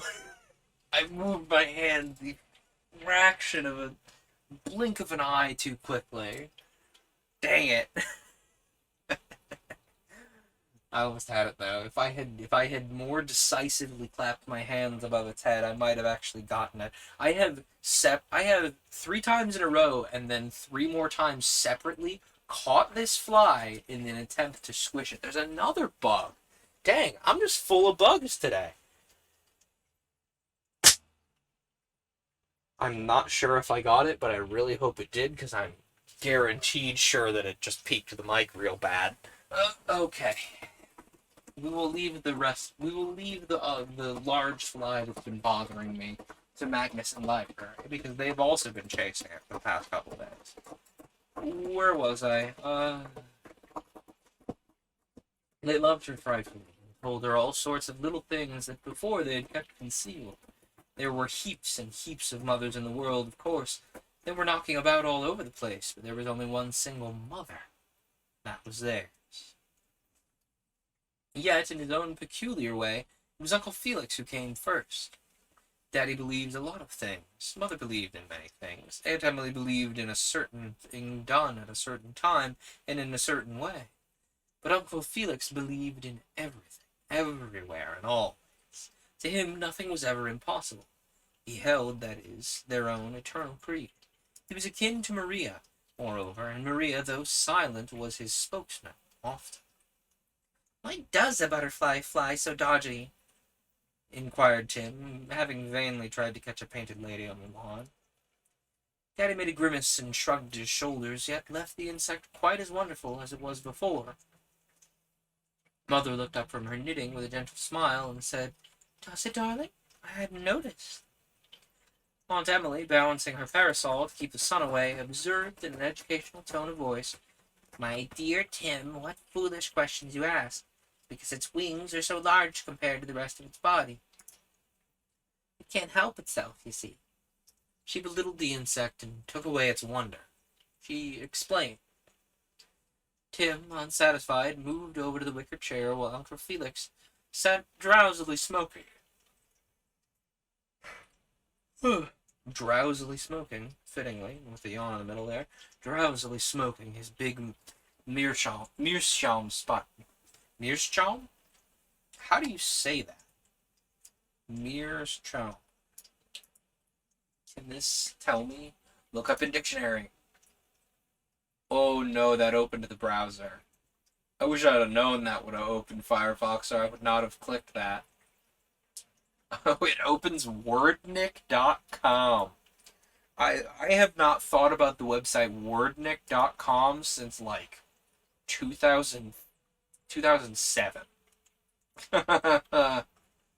That's not a dictionary name I have heard in many years.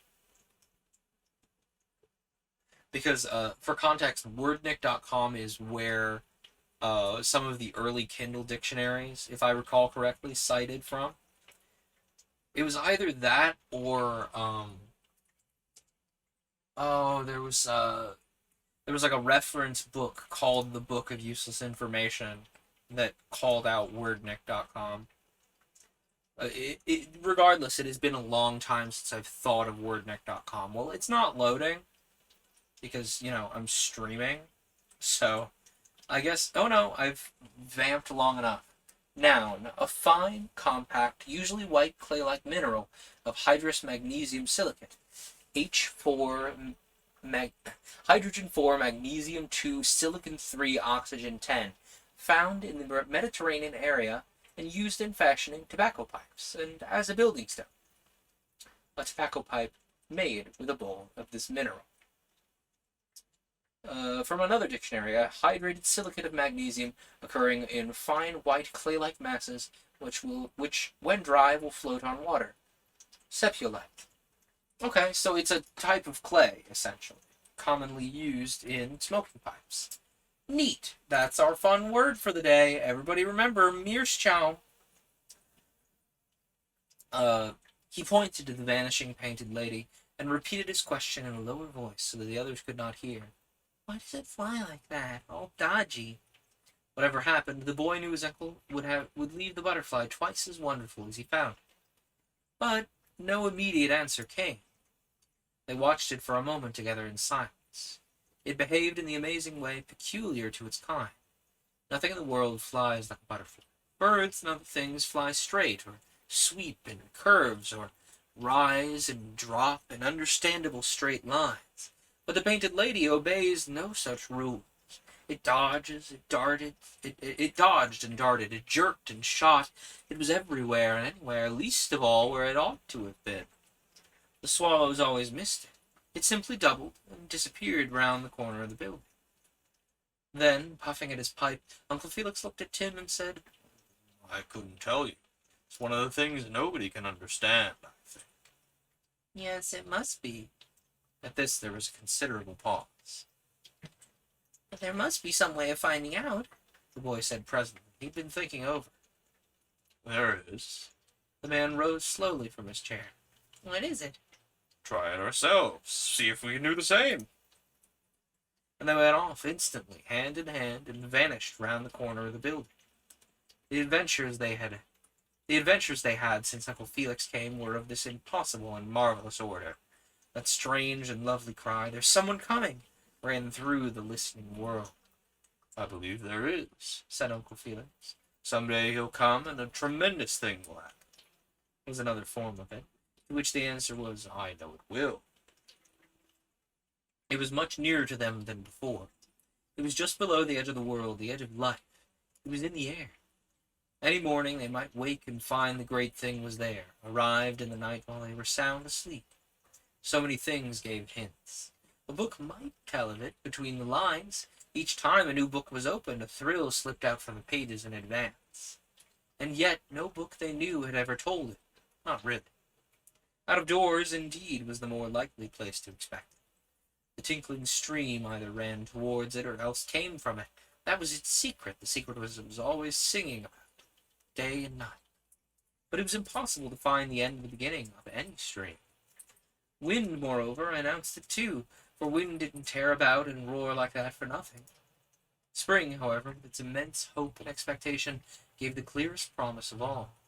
In winter it hid inside something, or at least went further away. Yet even in winter, when the marvelous something or someone lay waiting beneath the snow, behind the fog, above the clouds, one day, some day, the next day, or the day after, tomorrow, it would suddenly be there, beside them. Whence came this great expectancy they never questioned, nor what it was exactly, nor who had planted it. This was a mystery, one of the things that no one could understand. They felt it. That was all they knew. It was more than wonder, for wonder was merely the sign and proof that they were seeking. It was faint and exquisite in them, like some far, sweet memory they could never account for, nor wholly even once recapture. They remembered almost, before they were born. We'll have a look now. Uncle Felix would say every walk they took. Before they got very far, it was always time to come in again. Yes, that's the bother of everything, he agreed with them. Time always prevents, doesn't it? If only we could make it stop. Get behind time, we might have a chance. Someday, perhaps. We shall. He left the matter there. They never thought that pregnant. They never forgot that pregnant remark about stopping time and getting behind it. No, they never forgot about it. At Christmas, Easter, and the like, it came so near that they could almost smell it. But when these wonderful times were past, they looked back and knew that it had not really come. The holidays cheated them in a similar way. Yet when it came, they knew it would be as natural and simple as eating honey, though at the same time with immense surprise in it. And all agreed that it was somehow connected with the dawn, for the dawn, the opening of a new day, was something they'd heard about but never witnessed. Dawn must be exceedingly wonderful, because while it happened daily, none of them had ever seen it happen. 100 times they had agreed to wake and have a look, but the dawn had always been too quick and quiet. It slipped in ahead of them each time. They never saw the come. They had never seen the sun come up. In some such sudden, yet quite natural way, this stupendous thing they expected would come up. It would suddenly be there. Everybody, moreover, expected it. Grown-ups pretended they didn't, but they did. Catch a grown-up when he wasn't looking, and he was looking. He didn't like to be caught, that's all, for as often as not, he was smiling to himself, or just going to cry. They shared, in other words, the great common yearning of the world. Only they knew they yearned, whereas the rest of the world forgets. "I think," announced Judy one day, then stopped as if unsure of herself. Yeah. "I think that the night wind knows an awful lot, if only If only we could. "Catch it!" she finished with a gasp, and then stared at him expectantly. And his answer formed the subject of conversation for fully half an hour in the bedroom later, and for a considerable time after Jackman had tucked them up and taken the candle away. They watched the shadows run across the ceiling as she went along the passage outside. They heard her steps carefully downstairs. They waited till she had safely disappeared, for the door was ajar, and they could hear her rumbling down the lower region of Mrs. Horton's kitchen. And then they sat up in bed, hugged their knees, shuddered with excitement, and resumed the conversation exactly where it had been stopped. For Uncle Felix had given a marvelous double-barreled answer. He had said, We can. then he distinctly added, We will.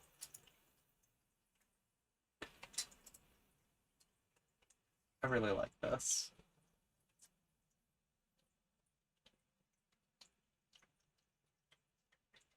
I very, very much am enjoying reading this.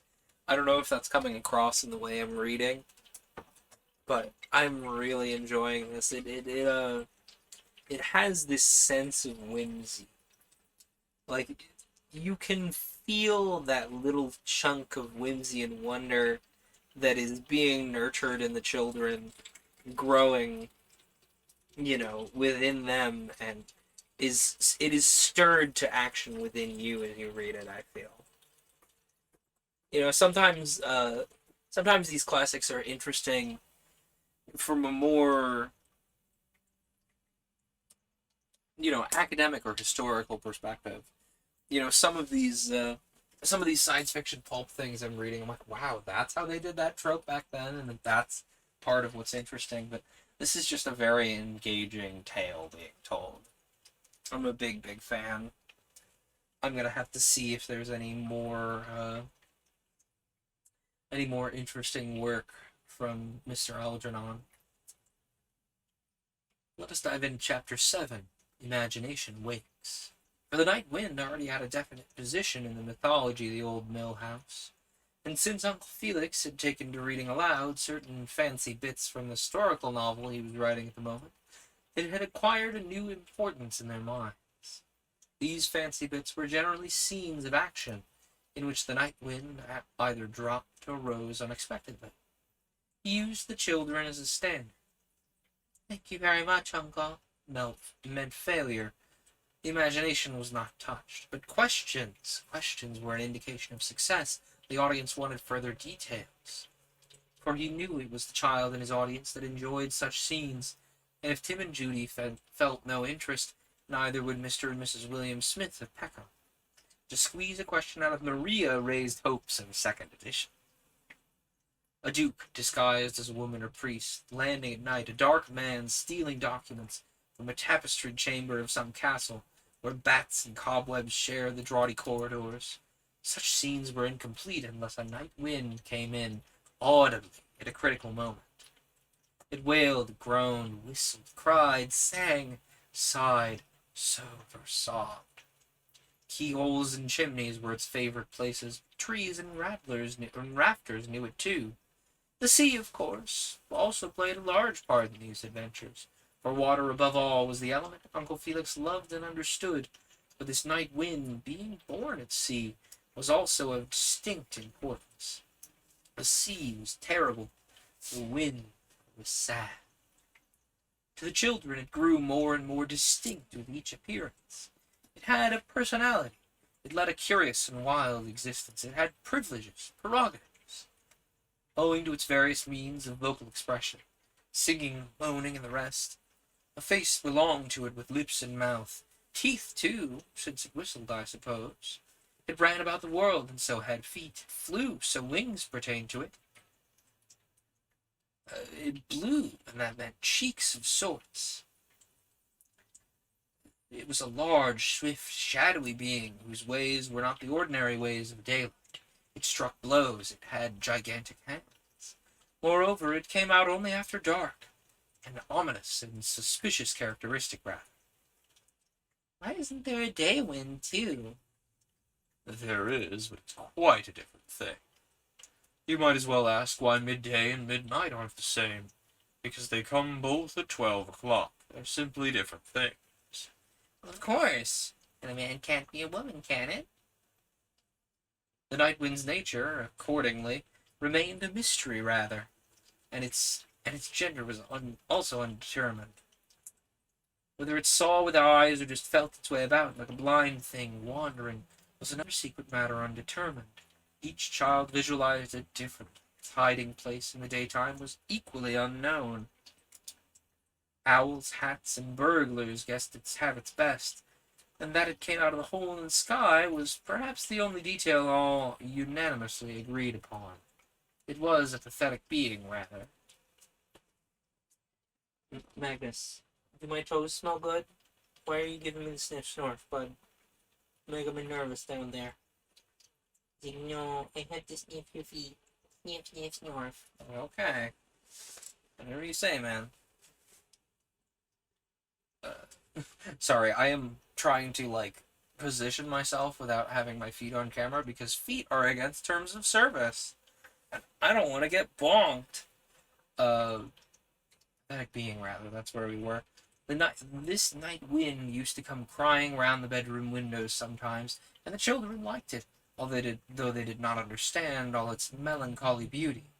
They heard the different voices in it, although they did not catch the meaning of the words it sang.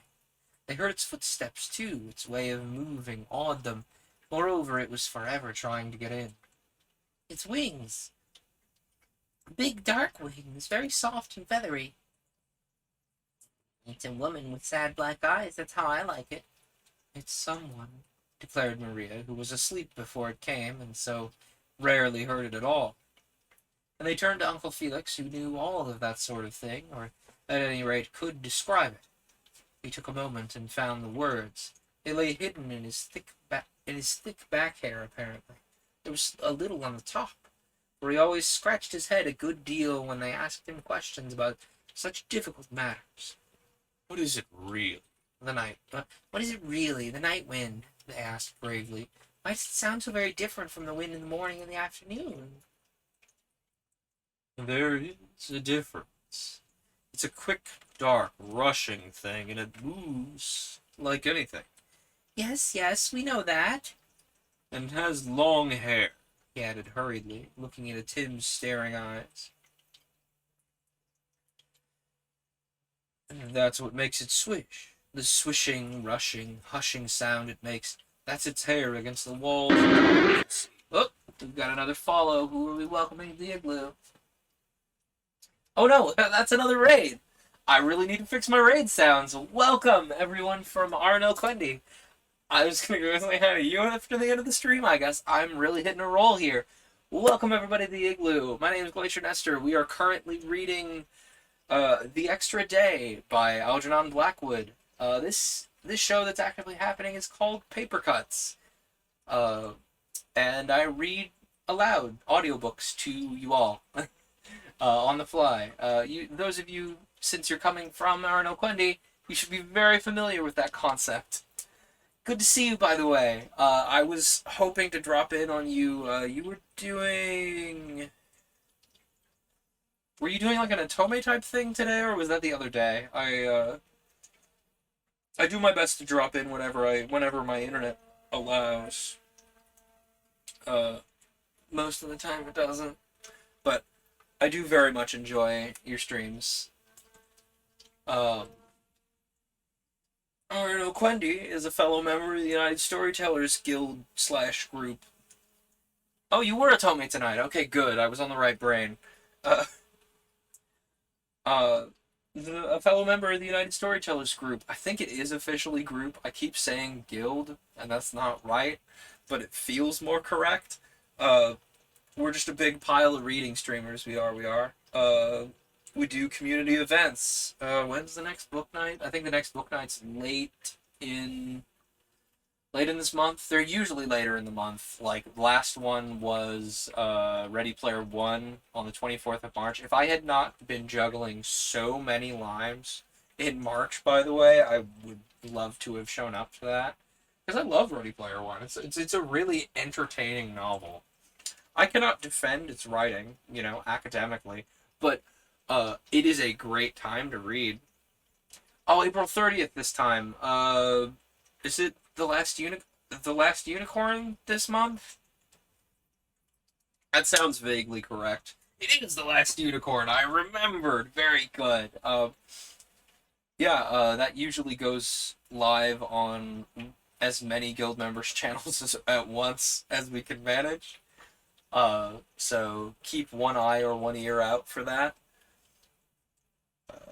It's kind of a nice little, discussion of what we've been reading. I need to run down a copy of... It is your pick this month? Okay. I trust your judgment. I need to run down a copy because every time somebody picks a great book and I'm like, oh man, I want to do book club. Then I'm like, oh, but I don't know if I'm going to be... I don't know if I'm going to be available that far in the month. Ooh. I need to just, get off my butt and say, yeah, I'll do it. And, read the book and just show up. And if I'm juggling too many limes, be like, hey, I read the book. Sorry, I'm juggling too many limes. I have to admit to myself that saying, hey, I'm juggling too many limes in the moment is better than just not doing it. Because I keep not doing it, and it's driving me nuts. You all look like you're having so much fun discussing these books, especially the really good ones.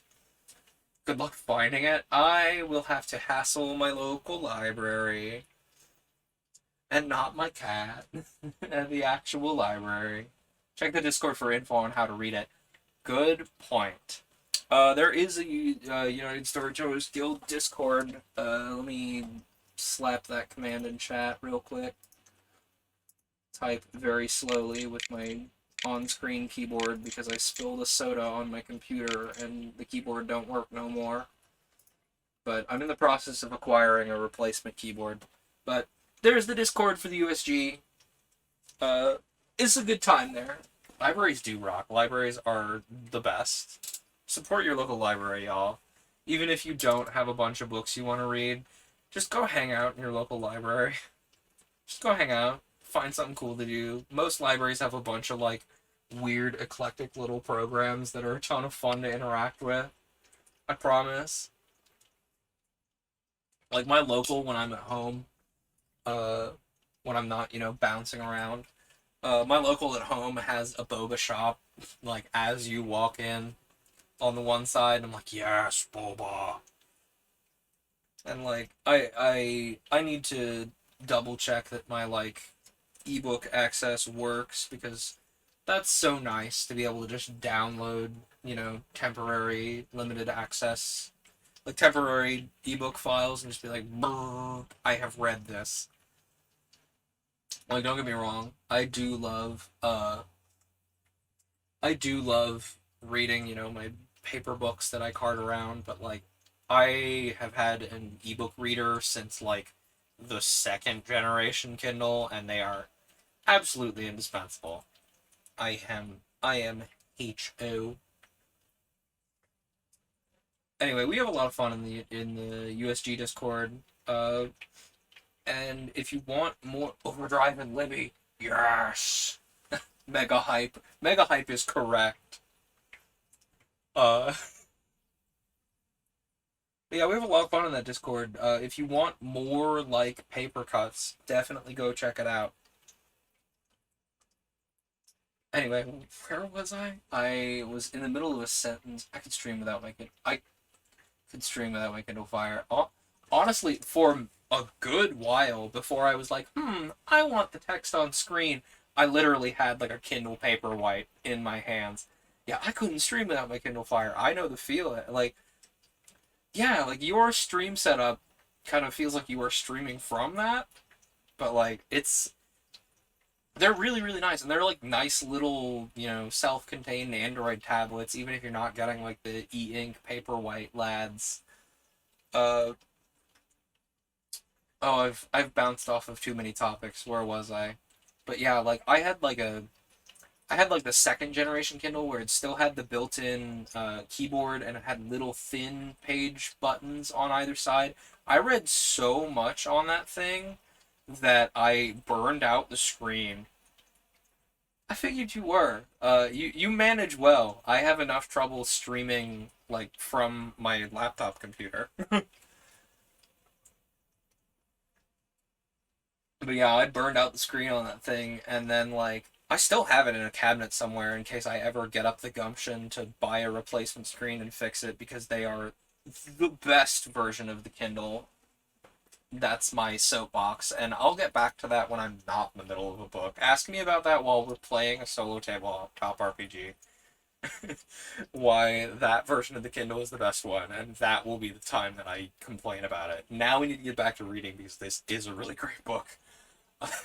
uh, Something about let's read books. Oh, I love those emotes. Oh, those are Atkinson's emotes. I love those. Let's read books. I like those. Okay, back on topic. Spin, spin, spin. And it has long hair. He added hurriedly, looking into Tim's staring eyes. That's what makes it swish. The swishing, rushing, hushing it sound it makes sets a tear against the wall and tiles, you see. It is a woman, then? Said Tim proudly, and all looked up, wondering. An extraordinary thing was in the air. A mystery that had puzzled them for ages was about to be explained. They drew closer round the sofa, and Maria blundered against the table, knocking some books off with a resounding noise. It was their way of reminding him that he'd promised. Hush, hush, said Uncle Felix, holding up a finger and glancing over his shoulder now into the darkened room. It may be coming now. Listen. Yes, but it is a woman, isn't it? Insisted Tim in a hurried whisper. He had to justify himself before his sisters. Uncle Felix must see to that first. The big man opened his eyes very wide and shuddered. It's a thing, was the answer, given in a whisper that increased the excitement of anticipation. It certainly is a thing. Now hush, it's coming. They listened then, intently, and a sound was heard. Out of the starry summer night it came, quite softly, and from very far away, upon discovery bent upon adventure, reconnoitering, As from some deep ambush in the shrubberies where the blackbirds hid and whistled, it flew down against the house, stared in at the nursery windows, fluttered up and down the glass with a marvelous sweet humming, and was gone again. Listen. It'll come back presently. It saw us. It's awfully shy. Why is it awfully shy? Because people make it mean so much more than it means to me. Never gets a chance to be just itself and play its own lonely game. We've called it things. But we haven't written books about it and put it into poetry. Oh, Felix corrected her with an audacity that silenced them. We play our game. It plays its. It plays its. Repeated Tim, amused by the sounds of words. And that's why it's shy.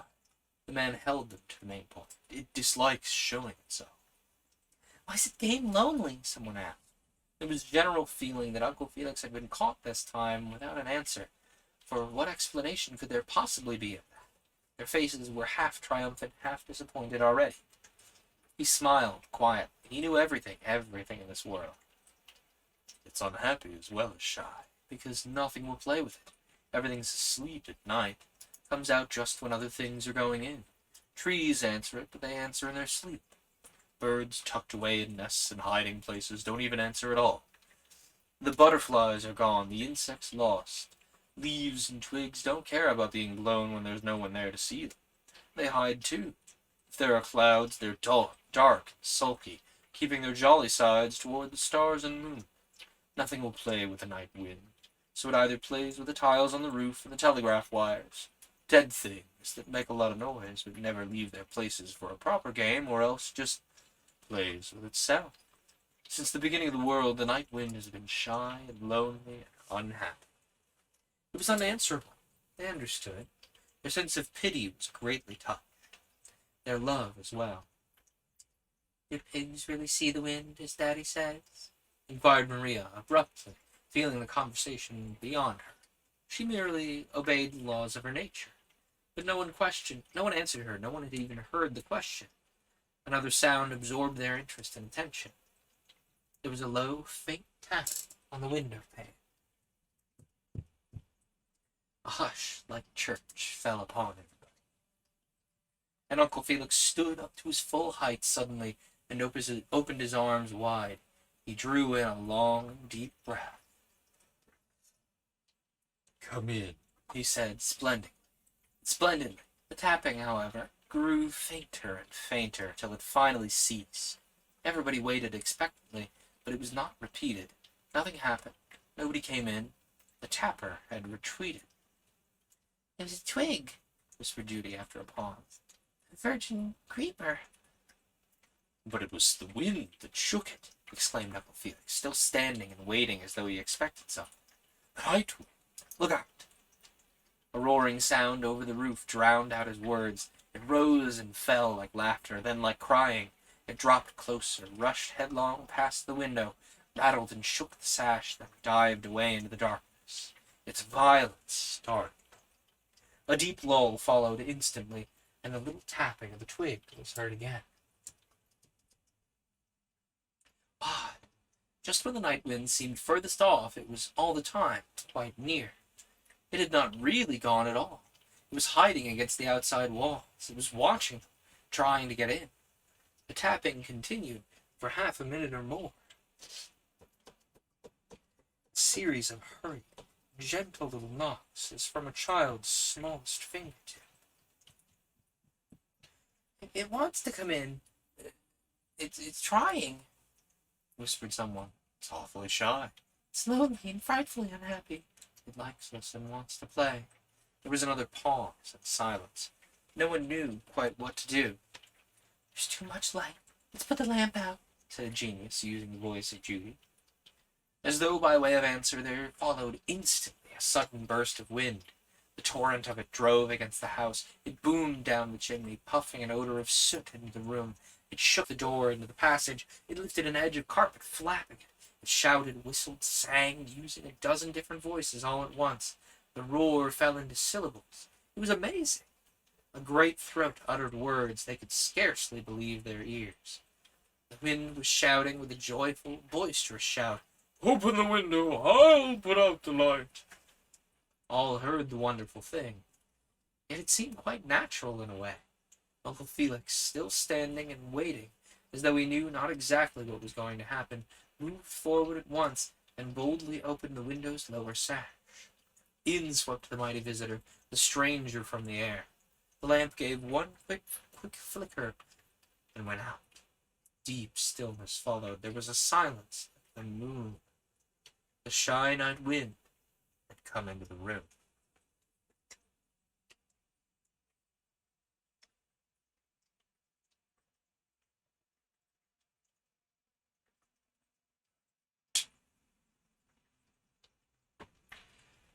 There was awe and wonder then. The silence was so unexpected. The whole wind, not merely part of it, was in. It had come so gently, softly, delicately, too. In the darkness, the outline of the window frame was visible. Uncle Felix's big finger blocked against the stars. Big figure, rather. I can read. Judy's head could be seen in silhouette against the other window, but Tim and Maria, being smaller, were merged in the pool of shadow below the level of the sill. A large spread thing passed flutteringly up and down the room a moment. Then came the rest. It settled over everything at once. A rustle was audible as of trailing, floating hair. It's hiding in the corners and behind the furniture. Rather, it's hiding in the corners and behind the furniture, whispered Uncle Felix. Keep quiet. You're frightened. He whistled softly. It'll be off above the treetops in a second. A low, soft whistle answered his own. Somewhere in the room it sounded.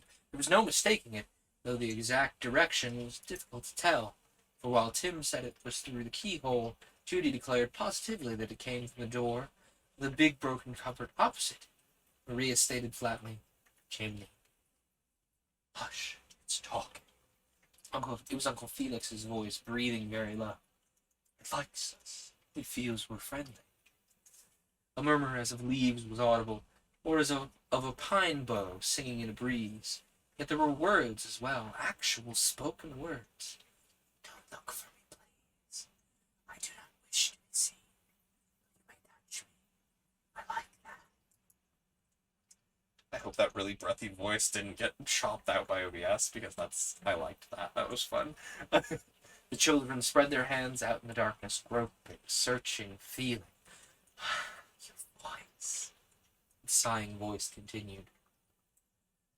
It's like my softest lawn.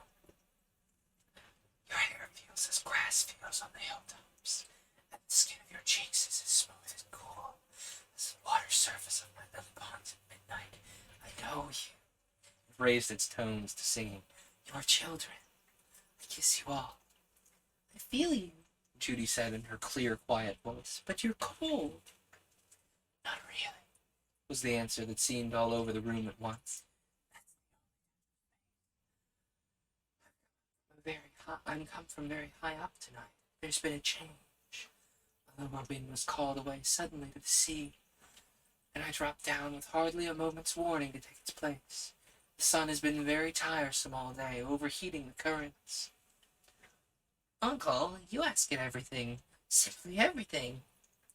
Say how we love it, please. I can feel it closing both my eyes. It's all over my face, put in Maria, drawing her breath in loudly. My hair is lifting, Judy exclaimed. Oh, it's lovely, lovely.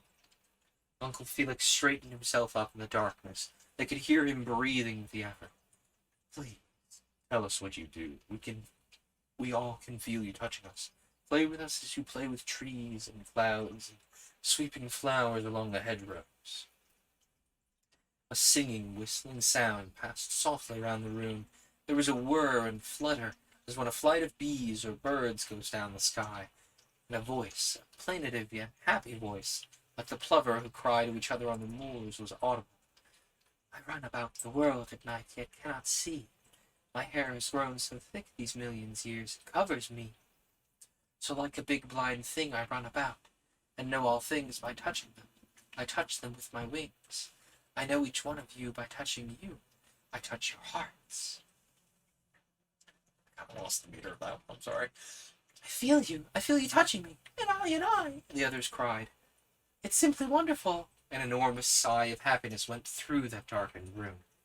Play with me, oh children, play with me. The wild, high sweetness in the windy voice was irresistible. The children rose with one accord. It was too dark to see, but they flew about the room without a fault or slip. There was no stumbling. They seemed guided, lifted, swept. The sound of happy, laughing voices filled the air. They caught the wind and let it go again. They chased it round the table and the sofa. They held it in their arms until it panted with delight, half smothered into silence, then marvelously escaping from them on the elastic, flying feet that tread on forest clouds and mountain tops. It rushed and darted, drove them, struck them lightly, pushed them suddenly from behind, then met their faces with a puff and shout of glee. It caught their feet, it blew their eyelids down. Just when they cried, "It's caught! I've got it in my hands!" It shot, laughing, up against the ceiling, boomed down the chimney, or whistled shrilly as it escaped beneath the crack of the door into the passage. The keyhole was its easiest escape. It grew boisterous, singing with delight, but was yet never for a moment rough. It cushioned all its blows with feathers. Where are you now? I felt your hair all over me. You're gone again. It was Judy's voice as she tore across the floor. You're whacking me on the head, cried Tim. Quick, quick, I've got you in my hands. He flew headlong over the sofa, where Maria sat clutching the bolster to prevent being blown onto the carpet. They felt its soft, gigantic hands all over them. Its silky coils of hair entangled every movement. They heard its wings and its rustling, sighing voice, its velvet feet. The room was in a whir and uproar. Uncle, Kate, you help. You're the biggest. But it's blown me inside out, he answered in a curiously muffled voice. My fingers are all blown off. It's taken all my breath away. The pictures rattled on the wall. Loose bits of paper fluttered everywhere. The curtains flapped out horizontally into the air. Catch it, hold it, stop it, cried the breathless voices. Join hands. We'll try. And joining hands, they raced across the floor. They managed to encircle something with their spread arms and legs. Into the corner by the door, they forced a great, loose, flowing thing against the wall. Wedged tight together like a fence, they stooped and they pounced upon it. God, we've got you. And there was a laughing whistle in the keyhole just behind them. It was gone. The window shook. They heard the wild, high laughter. It was out of the room. The next minute it passed, shouting, above the cedar tops and up into the open sky. And their own laughter went out to follow it across the night. The room became suddenly very still again. Someone had closed the window. The twig no longer tapped. The game was over. Uncle Felix collected them, an exhausted crew, upon the sofa by his side. It was very wonderful. We've done what no one has ever done before. We've played with the night wind, and the night wind's played with us. It feels happier now. It will always be our friend. It was awfully strong. It fairly banged me. But awfully gentle. It kissed me hundreds of times. I felt it. It's only a child, really, Uncle Felix added, half to himself. A great wild child that plays with itself in space. He went on murmuring for several minutes, but the children hardly heard the words he used. They had their own sensations, for the wind had touched their hearts and made them think. They heard it singing now above the cedars as they'd never heard it sing before. It was alive and lovely. It meant a new thing to them, for they had their little aching sorrows too, for they had taken them all away. They had their little passionate yearnings and desires. It prophesied fulfillment. The dreamy melancholy of childhood, the long, long days, the haunted nights.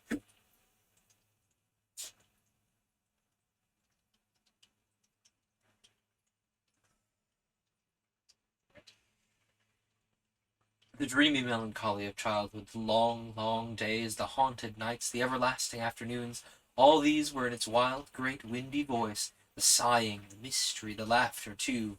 The joy of strange fulfillment woke in their wind-kissed hearts. The night wind was their friend. They'd played with it. Now everything could come true.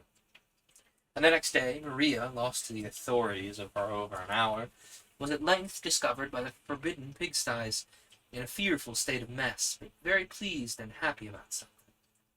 She was watching the pigs with eyes brimful of questioning wonder and excitement. She was listening intently, too. She wanted to find out for certain whether pigs really really and truly saw anything unusual.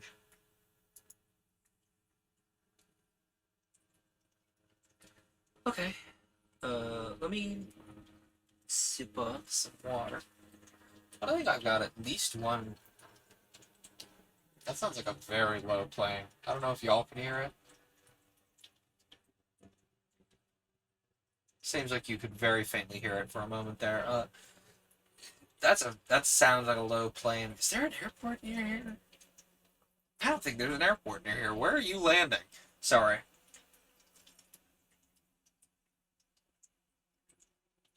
Much like the night wind we've been much entranced by mere moments ago, my brain tends to flit from one topic to another.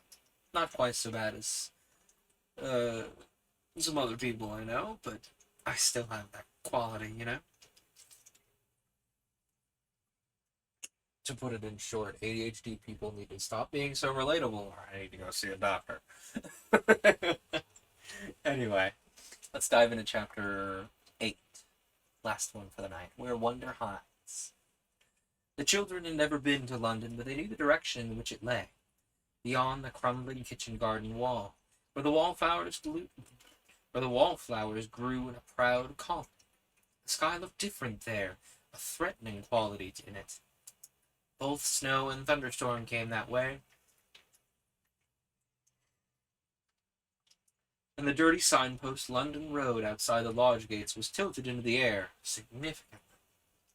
They regarded London as a terrible place, though a necessity. Daddy's office was there. Christmas and birthday presents came from London, but it was also where the radical government lived. An enormous, evil octopus kind of thing that made Daddy poor. Whedon, too, had been known to say dark things with regards to selling vegetables, hay, and stuff. What can you expect when a radical government's in? Completely the incorrect accent there. I just don't think I don't think I can pull off like a Yorkshire type accent, you know.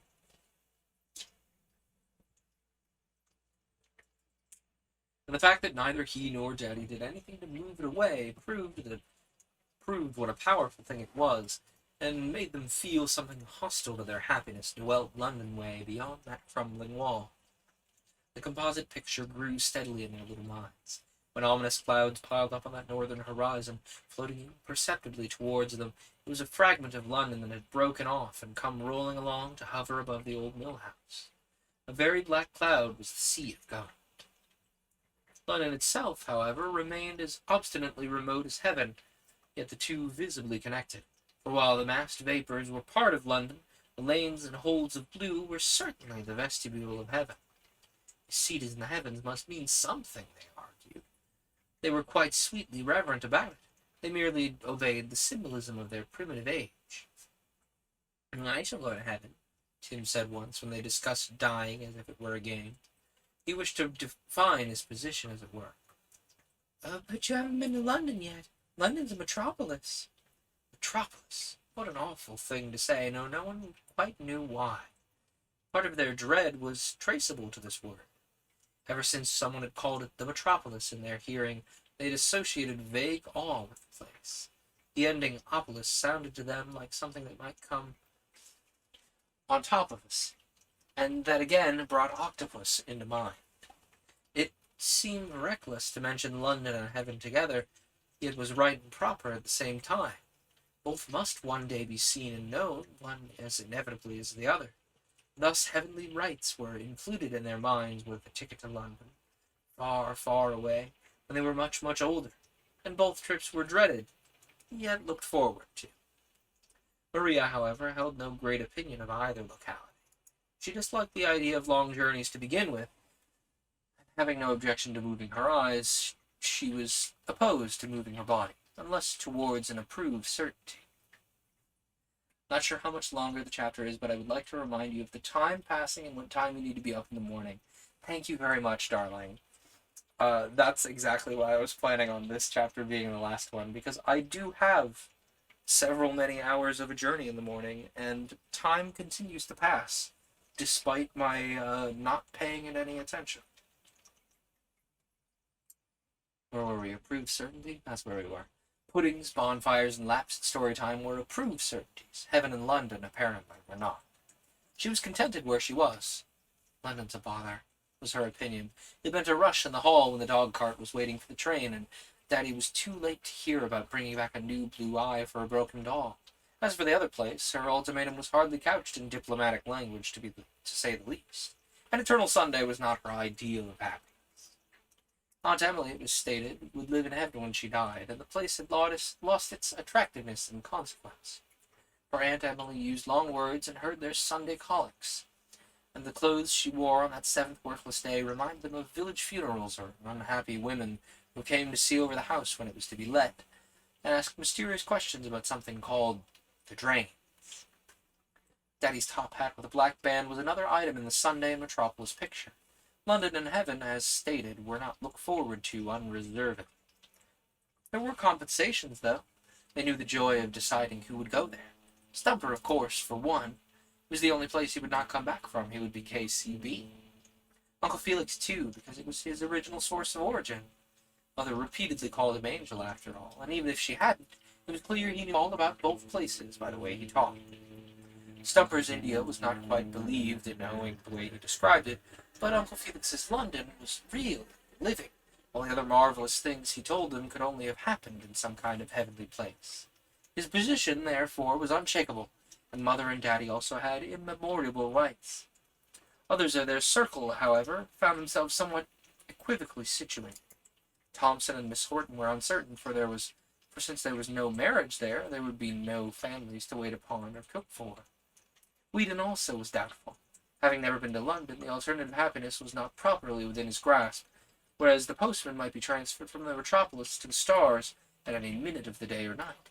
Those London letters he brought settled this case beyond all argument whatsoever. All of which needs mention, because there was a place called the End of the World, and the title of course has to do with it, for the End of the World is the hiding place of wonder. Beyond that crumbling kitchen garden wall was a very delightful bit of universe. A battered gray fence kept out the road, but there were slits between the boards through which the passers-by could be secretly observed. All passers-by were criminals or heroes on their way to mysterious engagements. The majority were disguised. Many of them could be heard talking darkly to themselves. They were a strange lot, those passers-by. Those who came from London were escaping. Those going north of it were intent upon awful business in the sinister metropolis. Explosions, murders, enormous jewel robberies, and conspiracies against the radical government. The solitary policeman who passed occasionally was in constant terror of his life. They longed to warn him, yet he had his other side as well, his questionable side. This neglected patch of kitchen garden, however, possessed other claims to charm, as well as the tattered fence. It was uncultivated. Some rows of tangled currant bushes offered excellent cover.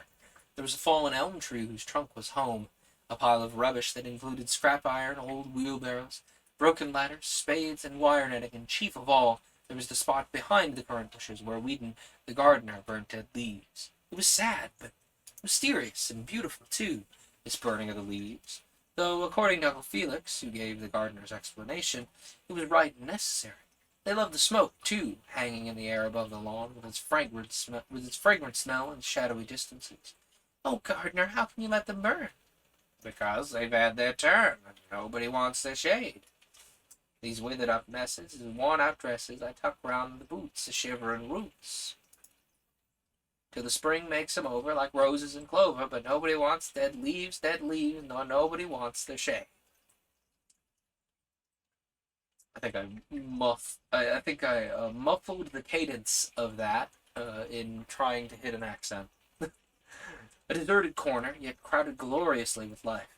Adventure lurked in every inch. There was danger, too, terror, wonder, and excitement. And since for them it was the beginning of all things, they called it, naturally, the end of the world. To escape to the end of the world, unaccompanied by grown-ups, and if possible, their whereabouts unknown to anybody, was a daily duty second to no other. It was a duty, wet or fine, they seldom left neglected. Besides themselves, 2 others alone held passes to this sanctuary. Uncle Felix, because he loved to go there. He wrote his adventure stories there, saying anything might happen in such a lonely place. And the gardener, because, well, he was obliged to. Comeback Stumper was excluded. They had taken him once, and he had said such an abominable thing that he was never allowed to visit it again. A messy hole, he'd called it. Mr. Jinks had never even seen it, but after his death in the railway accident, his remains, recovered without charge from the hospital, had been buried somewhere in the scrap heap. From this point of view alone, he knew the end of the world. He was worthy of no other. His epitaph was appalling, too horrible to mention, really. Tim composed it, but Uncle Felix distinctly said that it never must be referred to audibly again. Here lies Matthew Jinks, just lies here and stinks. It's not nice, and you mustn't stand. Always speak well of the dead. And as they couldn't honestly do that, they obeyed him, and left Mr. Jinks in his unhonored grave with a broken wheelbarrow for a headstone and a mass of wire netting to make resurrection difficult. In order to get the disagreeable epitaph out of their minds, Uncle Felix substituted a kinder and gentler one and made them learn it by heart. Old Jinks lies here without a tear. He meant no wrong, but we didn't get along. So Jinks lies here. We've nothing more to fear. He's all right. Jinks sinks out of sight. It was the proud colony of wallflowers that first made Uncle Felix like the place. Their loveliness fluttered in the winds, and their perfume stole deliciously down above the rubbish and neglect. They seemed to him the soul of ruins triumphing over outward destruction. Hence the delicate melancholy in their scent, and hence their lofty chosen perch. Out of decay they grew, yet invariably above it. Both sun and stars were in their flaming coloring, and their boldness was true courage. They caught the wind, they held the sunset and the dawn, they turned the air into a shining garden. They stood, somehow, for a yearning beauty in his own heart that expressed itself in his stories. If you pick them, He warned Tim, who climbed like a monkey and was destructive as his age. the place will lose its charm. They grow for the end of the world, and the end of the world belongs to them. This wonderful spot will have no beauty when they're gone. To wear a blossom in the hair or a buttonhole was to be protected against decay and ugliness. Most wonderful of all, however, was the door in the old gray fence, for it was a gateway, and a gateway, according to Uncle Felix, was a solemn thing. None knew where it led to. It was a threshold into an unknown world. Ordinary doors in a house, for instance, were not gateways. They merely opened into rooms and other familiar places. Dentists, governesses, bedrooms existed beyond ordinary indoor doors, but out of doors opened straight into the sky, and in virtue of it were extraordinary. They were gateways. At the end of the world stood a stupendous towering door that was a gateway. Another, even more majestic, rose at the end of life. This door in the gray fence was a solemn, mysterious, and enticing gateway into everything worth seeing. It was invariably kept locked. It led into the high road that slithered along secretly and seditiously to London. For the children it was out of bounds. Here the policeman lived in constant terror of his life, and here went to and fro the strange world of passers-by. The white road flowed past like a river. It moved. From the lower branches of the horse-chestnut tree they could just see it slide. Also, when the swing went extra high, and from the end of the prostrate elm, it went in both directions at once, and encircled the globe, going under the sea, too. The door leading into it was a quay, or port, but the brass knob never turned, and the gardener said there was no key. And from the outer side the handle had long since been removed, lest passers-by might see it and come in. Even the keyhole had been carefully stuffed up with that stringy stuff the gardener carried in his pockets. Till finally something happened that made the end of the world seem suddenly a new place. Tim noticed that the stringy stuff had been removed. This day had been oppressively hot, and the tempers had been storeless. The day had been oppressively hot, and tempers had been sorely tried. Mother had gone to lie down with a headache. Aunt Emily was visiting the poor with a basket. Daddy was inaccessible in his study. All authorities were doing the dull things authorities have to do. It was September, and the world stood lost in this golden haze of unexpected heat. Very still it stood, the yellow leaves quite motionless, and the smoke from the kitchen chimney hanging stiff and upright in the air. There was no breath of wind. "There's simply nothing to do," the children said, when suddenly Uncle Felix arrived, and their listlessness was turned to life and interest. He had gone up in the morning to London, and the suddenness of his return was part of his prerogative. Stumper, Jinks, and other folks were announced days and days beforehand, but Uncle Felix just came. We'll go to the end of the world. We'll go to the end of the world. He decided gravely, the moment he had changed. There's something going on. Quick! This meant his all knew that he had an idea. They stole out, and no one saw them go. Across the lawn and past the lime trees, humming busily with tired bees, they crept beneath the shadow of a big horse chestnut, where the staring windows of the house could no longer see them. They disappeared. The authorities might look and call forever without finding. "Slower, please, a little," said Maria breathlessly, and was at once picked up and carried.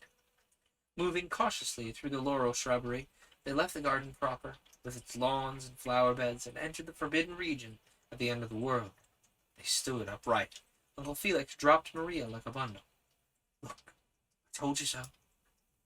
He pointed. The colony of wallflowers were fluttering in the windless air. Nothing stirred but these. The stillness was unbroken. Sunshine blazed on the rubbish heap. The currant bushes watched. Deep silence reigned everywhere, but the flowers on the crumbling wall waved mysteriously their colored banners of alarm. "It looks different." Something happened. Maria watched them from the ground, prepared to follow in any direction, but no hurry until the plan was decided. "The keyhole!" cried Tim loudly, and at the same moment a huge blackbird flew out of the shrubberies behind them and flashed across the open space toward the orchard on the other side. It whistled a long, shrill scream of warning. It was bigger by far than any ordinary blackbird. "Home, quick!" Run for your lives. cried someone as they dashed for the safety of the elm tree. Even Maria ran. They scrambled onto the slippery, falling trunk and gasped for breath as they stood balancing in an uneasy row, all holding hands. "It was bigger than a hen. It couldn't have come through my keyhole." She stared with inquiring, startled eyes at her brother. The bird and the keyhole were somehow lumped together in her mind. "They've stopped," observed Maria, and sat down in the comfortable niche between the lopped branch and the trunk. It was true. The wallflowers were as motionless now as they were painted outlines on a nursery saucer. Because we're safe. It was a warning. And then all turned their attention to Tim's discovery of the keyhole. The stuffing had been removed. The white, dusty road gleamed through the hole in a spot of shining white. Hush, there's something moving. "Perhaps it's Jinx in his cemetery." No. It's outside. It's on the road. His earnestness on these occasions always thrilled them. His gravity and the calm way he kept his head invariably won their confidence. "The London Road." That meant the world. Something going past. He added, listening intently. They listened intently with him. All four were still holding hands. Great high road outside. He repeated softly while they moved instinctively to the highest part of the tree whence they could see over the fence. They craned their necks. The dusty road was flowing very swiftly, and like a river it had risen. Never before had it been so easily visible. They saw the ruts the carts had made, the hedge upon the opposite bank, the grassy ditch where the hemlock grew in feathery quantities. They even saw loose flints upon the edge. But the actual road was higher than before. It certainly was rising. "Metropolis! I see an eye." Someone was looking at them through the keyhole. "An eye!" exclaimed several voices in a hushed, expectant tone. There was a pause, during which everyone looked at everyone else. It's probably a tramp. We'll let him in. The proposal, however, alarmed them, for they expected something very different. To stuff the keyhole, run away and hide, or at least to barricade the fence, was what he ought to have advised. Instead of this, they heard the very opposite. The excitement became intense. For them a tramp meant danger, robbery with violence, intoxication, awful dirt, and an under-the-bed at midnight kind of terror. It was so long since they'd seen the tramp, their own tramp, that they'd forgotten his existence. "They'll kill us at once," said Maria, using the plural with a comprehensive and anticipatory vision of the child. They're harmless as white mice once you know how to treat them, and full of adventures. I do. He added to the decision, referring to the treatment. And he stepped down to unbar the gate. The children, breathless with interest, watched him go. On the trunk, of course, they felt comparatively safe, for it was home. But nonetheless, the girls drew up their skirts a little, and Tim felt premonitory thrills run up his spidery legs into his spine. The wallflowers shook their tawny heads as a sudden breath of wind swept past them across the end of the world.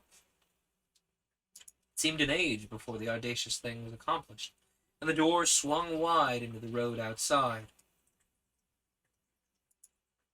Am I flickering along with that light? Don't look at my webcam for a little bit. One of my overhead lights is complaining.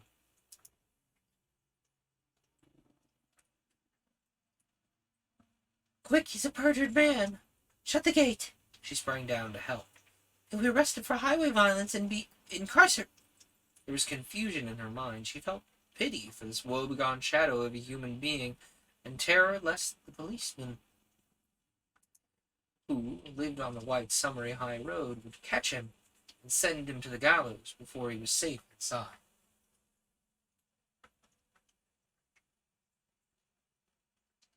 Sorry, I hear something.